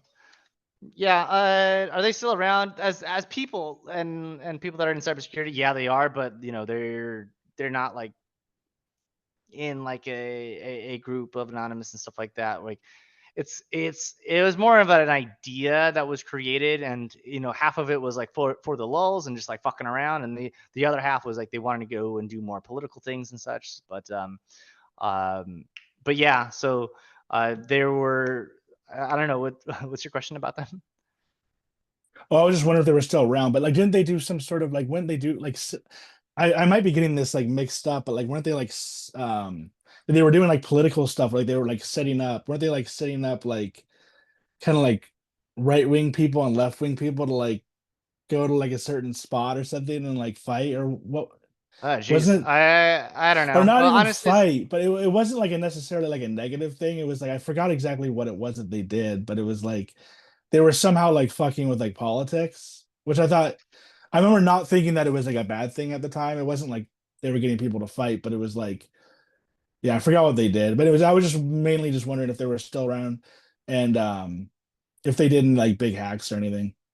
yeah, no, I mean, like all the ones that you've heard about, like hacking Visa and everything else, like fucking with Scientology, like that's when there was like a few sets of people and stuff like that, and they you could think of it as more like an online cult prior, because they amassed a bunch of people from 4chan, which was an anonymous board, and then being able to like rally everyone up to be able to like go out in the streets and do stuff, and it was like there's not any like active people that are like from the original anonymous anymore. All of them are like like some of them are got arrested for like a little while, but not really that big deal like in terms of time spent. um But yeah, like they're still like doing things in cybersecurity and stuff like that. They're just not like doing things under those persona names and stuff like that that they had previously. You do still have like people that have created like basically splinter cells, and then they'll do like OP this. So like, which stands for operations. So you probably have OP Ukraine. So you'll have some hackers that have they or people that are interested in helping the efforts in Ukraine. They'll like get together, and then they'll call it OP Ukraine or OP Russia, whatever it is. And then they'll get together and they'll use the flag or the name of anonymous. And it's like, yeah, we're anonymous. Let's go do this thing. And some of them can be pretty effective in like actually like making and doing attacks and things like that. But the media just really doesn't cover like, oh, anonymous does this anymore. They're just like, oh, this group like somebody hacked this or whatever, or they won't even say it anymore. So it's not the original members and all of that. That's not like kind of like a thing anymore. Yeah, and I feel like you can use the hacking thing kind of almost as like a superpower if you're doing it for good, and kind of like what we were talking Some about people. Yeah, you can use it for good or you can use it for bad, but like we were talking about before, like with the laws, like some of the laws are just like kind of like fucked up to begin with. I mean, depending on how you look at them, but it's like it kind of gets into like who made the laws and like why are we like abiding by some of these laws, and some of them aren't even probably good laws. So it's like it's kind of cool that like people are able to like take the power into their own hands, but then everybody, looks at morality differently. So you can be using it for good or bad, and who's to say who's right? But that leads me into one thing you brought up, 4chan. Like, is for like, are you on 4chan at all? Like, I've never really been on there. I've heard that it's like a pretty wild place. Like, what's the story with 4chan? Like, I don't even think 4chan's like operating anymore. I think if there was, or I believe if there is still like a 4chan type of mentality and utility on the internet, it's probably going to be on the dark net where you still can operate and be anonymous. During the time of 4chan, like you can think of it like it was an image board, and you basically post an image, and then you basically post an image and say something about it. And the basic point, and the thread only lasts a certain amount of a time, right? So like if they can only be like 50 amount of posts on the thread or whatever the number is.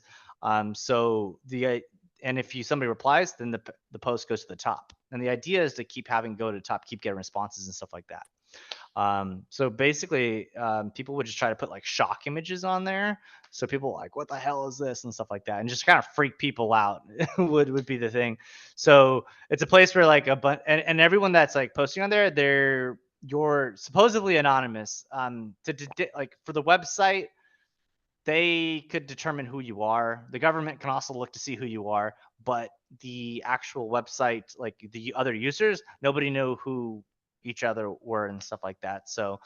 Um, so it was just a really big breeding ground for people to post like shock things and stuff like that, super racist things, super sexist things, super whatever, on the site. And then people would like say, "What the hell? I can't believe you said that," or whatever. And then they'll be like, "Haha, why do you care?" And they just like fight, basically just yeah, trying to piss people off. So it seemed kind um, of like a lot of like incels and stuff like that, right? Like, just he did have a lot of incels in that community as well, because it was a pretty niche like location and stuff like that. But also like there were people like that were just, I don't want to say I can't say it was like more of the beginning of the internet, but it was kind of at a time when the people that were on the internet and the only people that were on the internet for that long and like in an anonymous like level of community were probably not like going talking to girls or going out and doing much else. And it was like kind of like a breeding ground of people just saying like, yeah, fuck women, and like blaming problems on them and stuff like that. So a lot of meme culture actually comes from 4chan. A lot of it, the original stuff, like yeah. the term And Chad and Stacy. then it turned into like 8chan, right? And weren't they saying that like one of the guys from like the guy who like invented either 4chan or 8chan or whatever, like kind of like created like QAnon or whatever, wasn't he like involved? Did you watch that Probably. like I think documentary there's. on You QAnon? It could was like send a it to guy. me. I don't know enough about QAnon. I think what I've heard was like really like out there for me. Oh no, it is. But I think I didn't watch the documentary, but I only heard about it. But like some guy in like a wheelchair or something, and he ended up moving to like the Philippines or something. He somehow was involved with 8chan or 4chan. Like he like either like started the website Mhm. and then he went on to like create QAnon. Um, yeah. So yeah, I gotta wrap up here, but I wanted to ask you too about have you seen a show like Mr. Robot? Yes. Yes. Yeah. Uh, So how would you say like a lot of that stuff was I know it ended up getting like really kind of crazy towards the end, but was a lot of the hacking stuff like legit or was it just total bullshit or like No, like I think that's one of the. I think the show's actually very good at kind of doing two things. One, kind of showing some of the individuals in the hacking scene and culture as far as like they operate and stuff like that. While drugs are used among hackers and stuff like that, alcohol, hackers drink a lot, and sometimes it's even a problem. Like there's a lot of like alcoholics. A lot of hackers are alcoholics in general, but the other things that it does do well is explain different types of things. A lot of the tools and all the techniques and stuff like that, they're all legitimate. All the words and phrasings and things that they use, they are also 100% correct. Now, what I say was definitely far from reality is the amount of skills that Elliot has is like he's like a god tier in every single category in cybersecurity, and like no one to this day is like as like fucking like sharp in all of those areas. You have people that are like experts in one thing, but then will be like they'll know a little bit about something else. And then you have another guy who's like an expert in that, but knows a little bit about what the other person does. So you have these like specific areas where people are like really, really, really, really good at. And sometimes you get really good in two areas, but it's very rare that you're best at everything across the board. So if Elliot had like I don't know, the amount of skills he has is just way too much to be completely realistic. Um, there are a few things where like it there are a few areas and things that don't make sense that are a bit Hollywood, but not as much as probably any other show that's out there. yeah, I remember like thinking that like his original group that he had like in the first season or whatever. I remember kind of thinking that it was like kind of like a cheesy group that he had, but then my friend Yeah. who's kind of into like hacking and computers was like, no, that's actually like a lot of like hackers are just like people that like just random people that like look like that. Like they don't necessarily look like, the typical thing you would think of like a hacker. But also I remember like really liking the show. And I mean it was like It really was a great fucking out show. there. I It got was, at the but very ending. It was like the last season. I was like, I don't know if I like this, and then the twist at the very end. I was like, oh man, that's not good.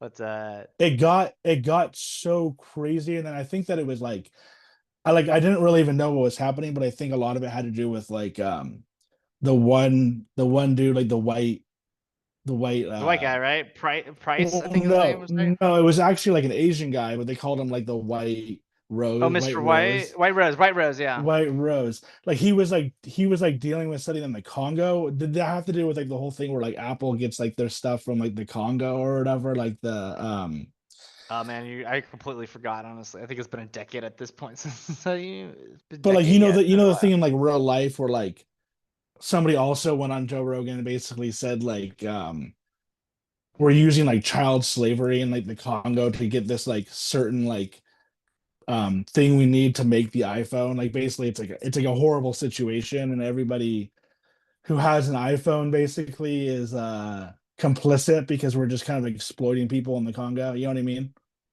Have you heard about that? Uh, no, not, I've no, I'm not. I can't say I have.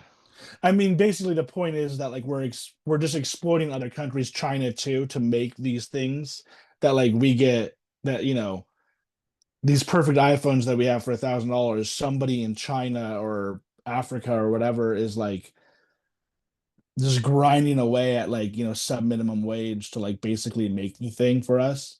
Yeah, I don't know. I like even if they're grinding at sub-minimum wage, like what we're making for them, maybe it's enough to have a whole lifestyle and stuff like that. What if they don't have that? Is there another job for them? Like I'm pretty hard capitalist in saying like at least they have a job.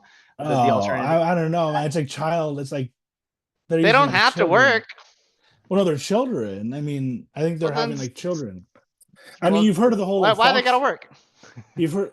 to make because they got to eat. Like the whole Foxconn thing where people Well, were we like, all it's a job. "Oh, That's dude, how life is. you can't justify this, man." Like, I mean, we're totally exploiting other countries. I mean, Why do the children have to work to eat? And I guess your point is that they yeah. wouldn't have any other option, but it's like, it's not a good system. Like, I mean, exploiting people is just not a good system. You know what I mean? Exploiting people is not good. We can agree on exploiting people is not bad. It is a bad I mean, system. However, look at the Congo situation. It's really fucking bad out there, man. It's like literal children like digging in. I'm surprised you ever heard about this. Like digging into like basically like coal mining out there for like $10 a day or so. It's horrible. Like, but unfortunately, we won't be able to go into that either. So lastly, you're in Italy now. Where do you plan on staying in Italy, or are you just kind of like traveling around? yeah, no, I'm here for the majority of the time right now. Sarah's working on her U.S. Residency card, so when she gets that, then we'll probably head back over the stateside. And she's that's my wife, sorry. And then once she has that, yeah, then we'll be back stateside, and then she'll be working on a U.S. citizen. In the meantime, I'm learning Italian and working to get my European citizenship, specifically the Italian citizenship. So I'll have dual citizenship, U.S. and Italy, and then she'll have U.S. and Italy as well. So any kids that we have will also be Italian Americans that can work and live anywhere in the EU as well as the United States. So would you say you like it better in Italy or United States, or where do you like it the most? I guess out of everywhere you live. Oh man. I really liked Colombia. Colombia was really nice, inexpensive, high quality of living for not that much money. I think the average Colombia maybe makes 15 to 20,000 a year. So if you show up with like 60 or 70, your life is going to be better than if you were like literally in San Francisco or New York. Because of the types of services and things that they have. So like I'm talking like you want your groceries delivered, you can get it delivered in 10 minutes. And be from right from the store, whatever the case is. They're very like they have a lot of people on to be able to do deliveries and stuff like that. It's really great. Um, and you live terrific. The place that we lived at as well was super nice because at the time we lived in Sabaneta. It's a little bit south of Medellin, and it's like the suburbs. But like you could walk your dog out. We walked the dog. My wife would walk our dog out at like 2 a.m. There's like no crime, no person like being crazy, anything. Super nice, very comfortable place. So, um, yeah, we had a great experience there. Where eventually I do want to end up in Japan sometime and like own a property there. It is a dream to be out there as well.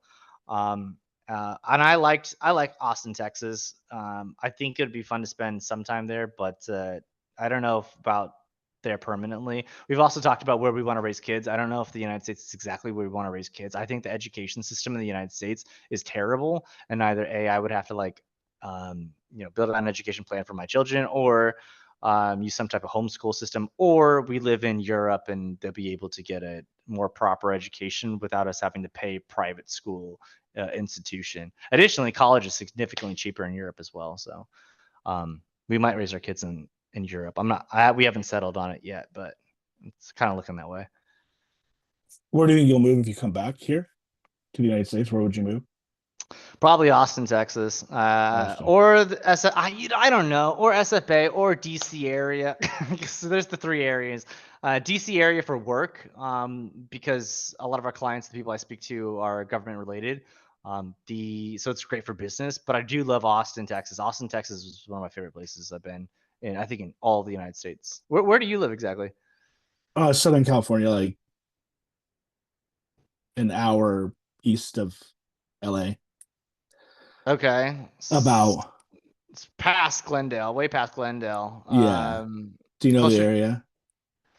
Not that much. If you say the city, I might know, or the I town. live in Beaumont, Beaumont. Okay. California. It's near. Do you know Beaumont? No, I was living in Long It's Beach for a little while, but that's just more south, not okay. east. Yeah, yeah. I know Long Beach. It's near like Riverside. I know where Riverside is. I've Yeah, been to yeah, Riverside yeah. before.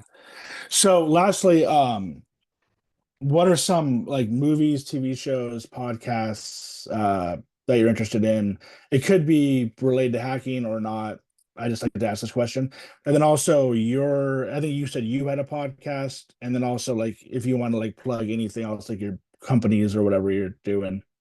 Yeah, sure. So I'll start with the podcast recommend and stuff like that, which is a terrific thing to do to add to your podcast because whatever's mentioned in the podcasts and when you share them, iTunes picks it up and like will put the recommended by them. If you mention them, they'll say recommended by like that they'll put you as a recommended when people go searching theirs and vice versa. So it's a brilliant Oh, strategy. so if it's like if your podcast is in the description, it'll automatically kind of like link our podcast. No, the audio. So like if your audio when you're talking in a podcast and I say you should check out Darknet Diaries. Now when Darknet Diaries is played on the bottom, yours is going to come up.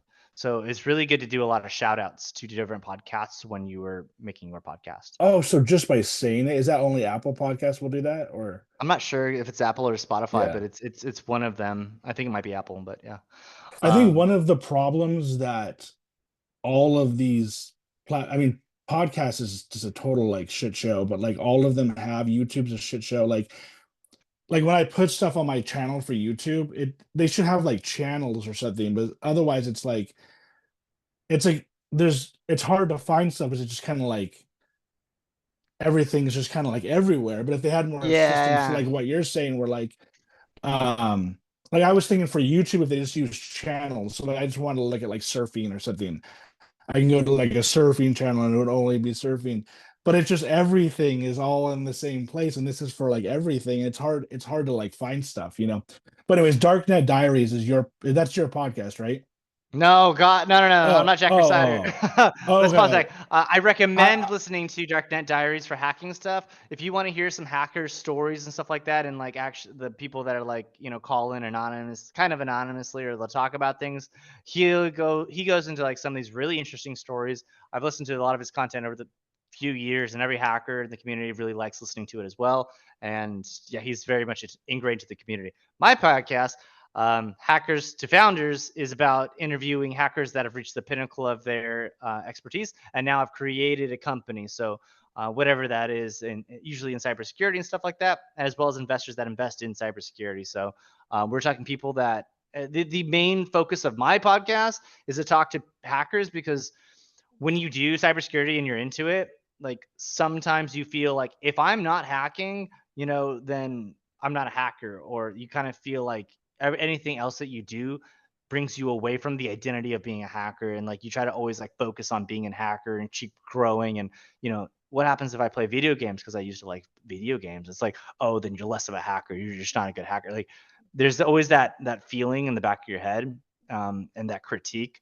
At least I feel that is for a lot of hackers. It is for me at least. So I'm trying to create a platform to share like, hey, if you have other interests, whether it be creating a business or doing other types of things, like, that's a beautiful thing. You don't actually have to just focus down and be specific. And that's not just one identity. You can have multiple identities and still grow and still be a great human being. So that's mine. Um, And is your podcast just you, or do you have like any co-hosts or anything? Oh, so I'm the only host. Right now, we are dropping episode 0 as of, well, in Italian time as of today. Um, we're dropping episode 0. It's just me having a conversation with me per se. What I did was I went on Reddit and said, AMA, ask me anything. And then I grabbed all of the questions that they asked and I created an entire episode about it, explaining who I am and everything else. The rest of the episodes 2, 3, and 4, we've already shot them. We're just doing the editing right now, and then we're going to release them on a weekly basis. And we're clipping all of it as well. So we'll be sending out clips across 10 different places daily, at least one clip. So if not 2 to 3. But yeah, And I'm interviewing. Yeah. you'll be on YouTube and also all the podcasts, and then also TikTok, Instagram. Okay, but you haven't Yeah. had an official. You've had that one explaining what it is, but you haven't had like an official one yet. No, our launch is going to be in 24 hours from this exact moment, actually, and it's going to be on YouTube. We set it up as a YouTube premiere, so I think they might even have a chat log or something like that we'll take a look at and like monitor. But yeah, the plan is to release episodes every Monday around 7 p.m. Eastern Standard Time. Awesome. Yeah, I mean, I just think that like podcasting and now obviously like everyone's doing it, and it's like honestly like really, I mean, you might be able to like figure out a way, because you're like computer savvy to like get a lot of listeners, but it's hard to get a lot of listeners. But just the fact that you can do it, in my opinion, and it's like I don't like I said, I was doing it and I was having fun doing it, but then at some point I just decided to do like my own YouTube videos. Okay. And then a Yeah. year went by, and I was like, I don't even know why I stopped. Like, it's just fun to be able to talk with people and to be able to learn from you.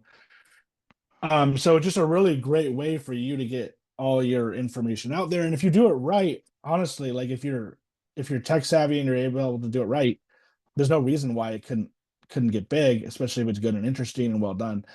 Um, so yeah, was that it for the plugs? Uh, that's what I got for my stuff. Yeah, and you can check us out on YouTube, Instagram, TikTok, everything else. Hackers the Founders. We also have a Twitter. Yeah, reach out to us there. Okay, great. And then yeah, like I just wanted to say this, like I didn't know we were going to be going for so long otherwise, because I mean All good. each of these subjects we went over, I was trying to kind of like cover everything that I wanted to cover, but each individual one on Edward Snowden or the dark web or whatever, I could have done longer. So if you ever want to come back, or if there's, like you said, if there's something that people want to know more about, Yeah, let me totally. know, because I feel like there's a lot more room to probably discuss each thing. And I honestly think, like, how like a lot of the podcasts are only an hour. I almost Hmm. think that you need to do like 3 hours like Joe Rogan just to kind of like cover everything. Otherwise, I feel like I'm kind of like rushing or something, especially in only an hour. But yeah, Yeah, I think if you have a good guest and you have a good way to conversate with them, that those types of podcasts can last a long time.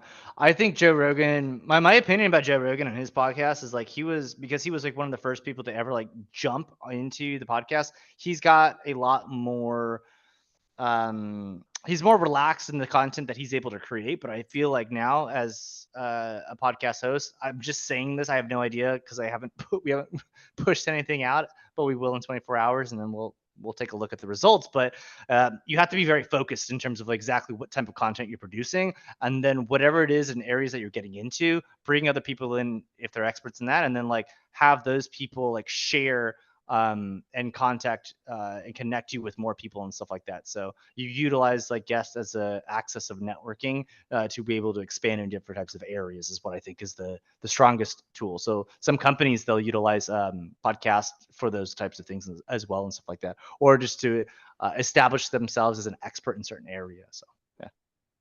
seriously, it's kind of like better to have like a niche than to be kind of like a broad thing. My opinion is yes. Yeah. I think it's best to have a niche in some type of area or angle to set yourself apart from the majority of the podcasts and stuff like that. So, you have Lex Friedman's, who's like his thing's like all about AI and like, but he's also like interviewing a bunch of people and stuff like that. But even some of his podcasts are like hours long, and I don't listen to them for hours long. And I think at a certain point, what we're gonna have, right? Because you have Joe Rogan, he's got podcasts on everything and stuff like that. Eventually, we have a content saturation problem. We have too much content, but I don't say too much. We have a lot of content, so then we can utilize AI to integrate it into that content and then be able to ask it and interact with it in new and exciting ways. So I think that's going to be coming up because, like, God, who goes through like there's no way you memorize like every single one of like someone's podcast and be like, oh yeah, like that's it. And like, no, there'll be other ways to like interact with it with like a chat bot or some other type of way. That'll probably come pretty soon within the next year or two. Oh, okay. So you think that's going to make a new way to kind of like make things better for podcasting in general for everyone? Well, at least for the content delivery, right? Like if I'm like Yeah. if I got somebody asking me a question that I answered on like episode 238, it's like will I as the host even remember that I answered it on episode 238? No, but if they just ask my bot, boom, there's the answer. Yeah, I mean that's like kind of like yeah, that just kind of like was what I'm saying with the whole thing. I feel like they could definitely make it like easier to find stuff. And I think that the thing with Yeah, I think you're podcasts right. is I don't think that Apple Podcasts or any like you said they do what you just said about linking what the names of podcasts, but a lot of them don't really, it just seems to be just kind of like put your shit out there and hopefully people see it. But anyways, yeah, it was great having you on, and let me know if you want to come back. I'll probably Yeah, of course. Great speaking with you. If you want to have me back, I'm happy to come back. Have more discussions. Maybe if you clip like some certain parts of the conversation and people are like, oh, I'd love to hear more him talk more about this. Great. Or if they just hate me, whatever. Let's debate or something. no, yeah, I'm sure they'll like you, but I have wanted to do like I have wanted to do like debate podcast where like I bring two people on with opposing views, but Yeah, yeah. it's it's hard to get people to together. Anyways, yeah, I'll hit you up after and let you know when it's out and everything. Yeah, All right, thank please you. let me know if you do anything. Great All chatting with you. right, Great meeting you. you too. Bye. Cheers.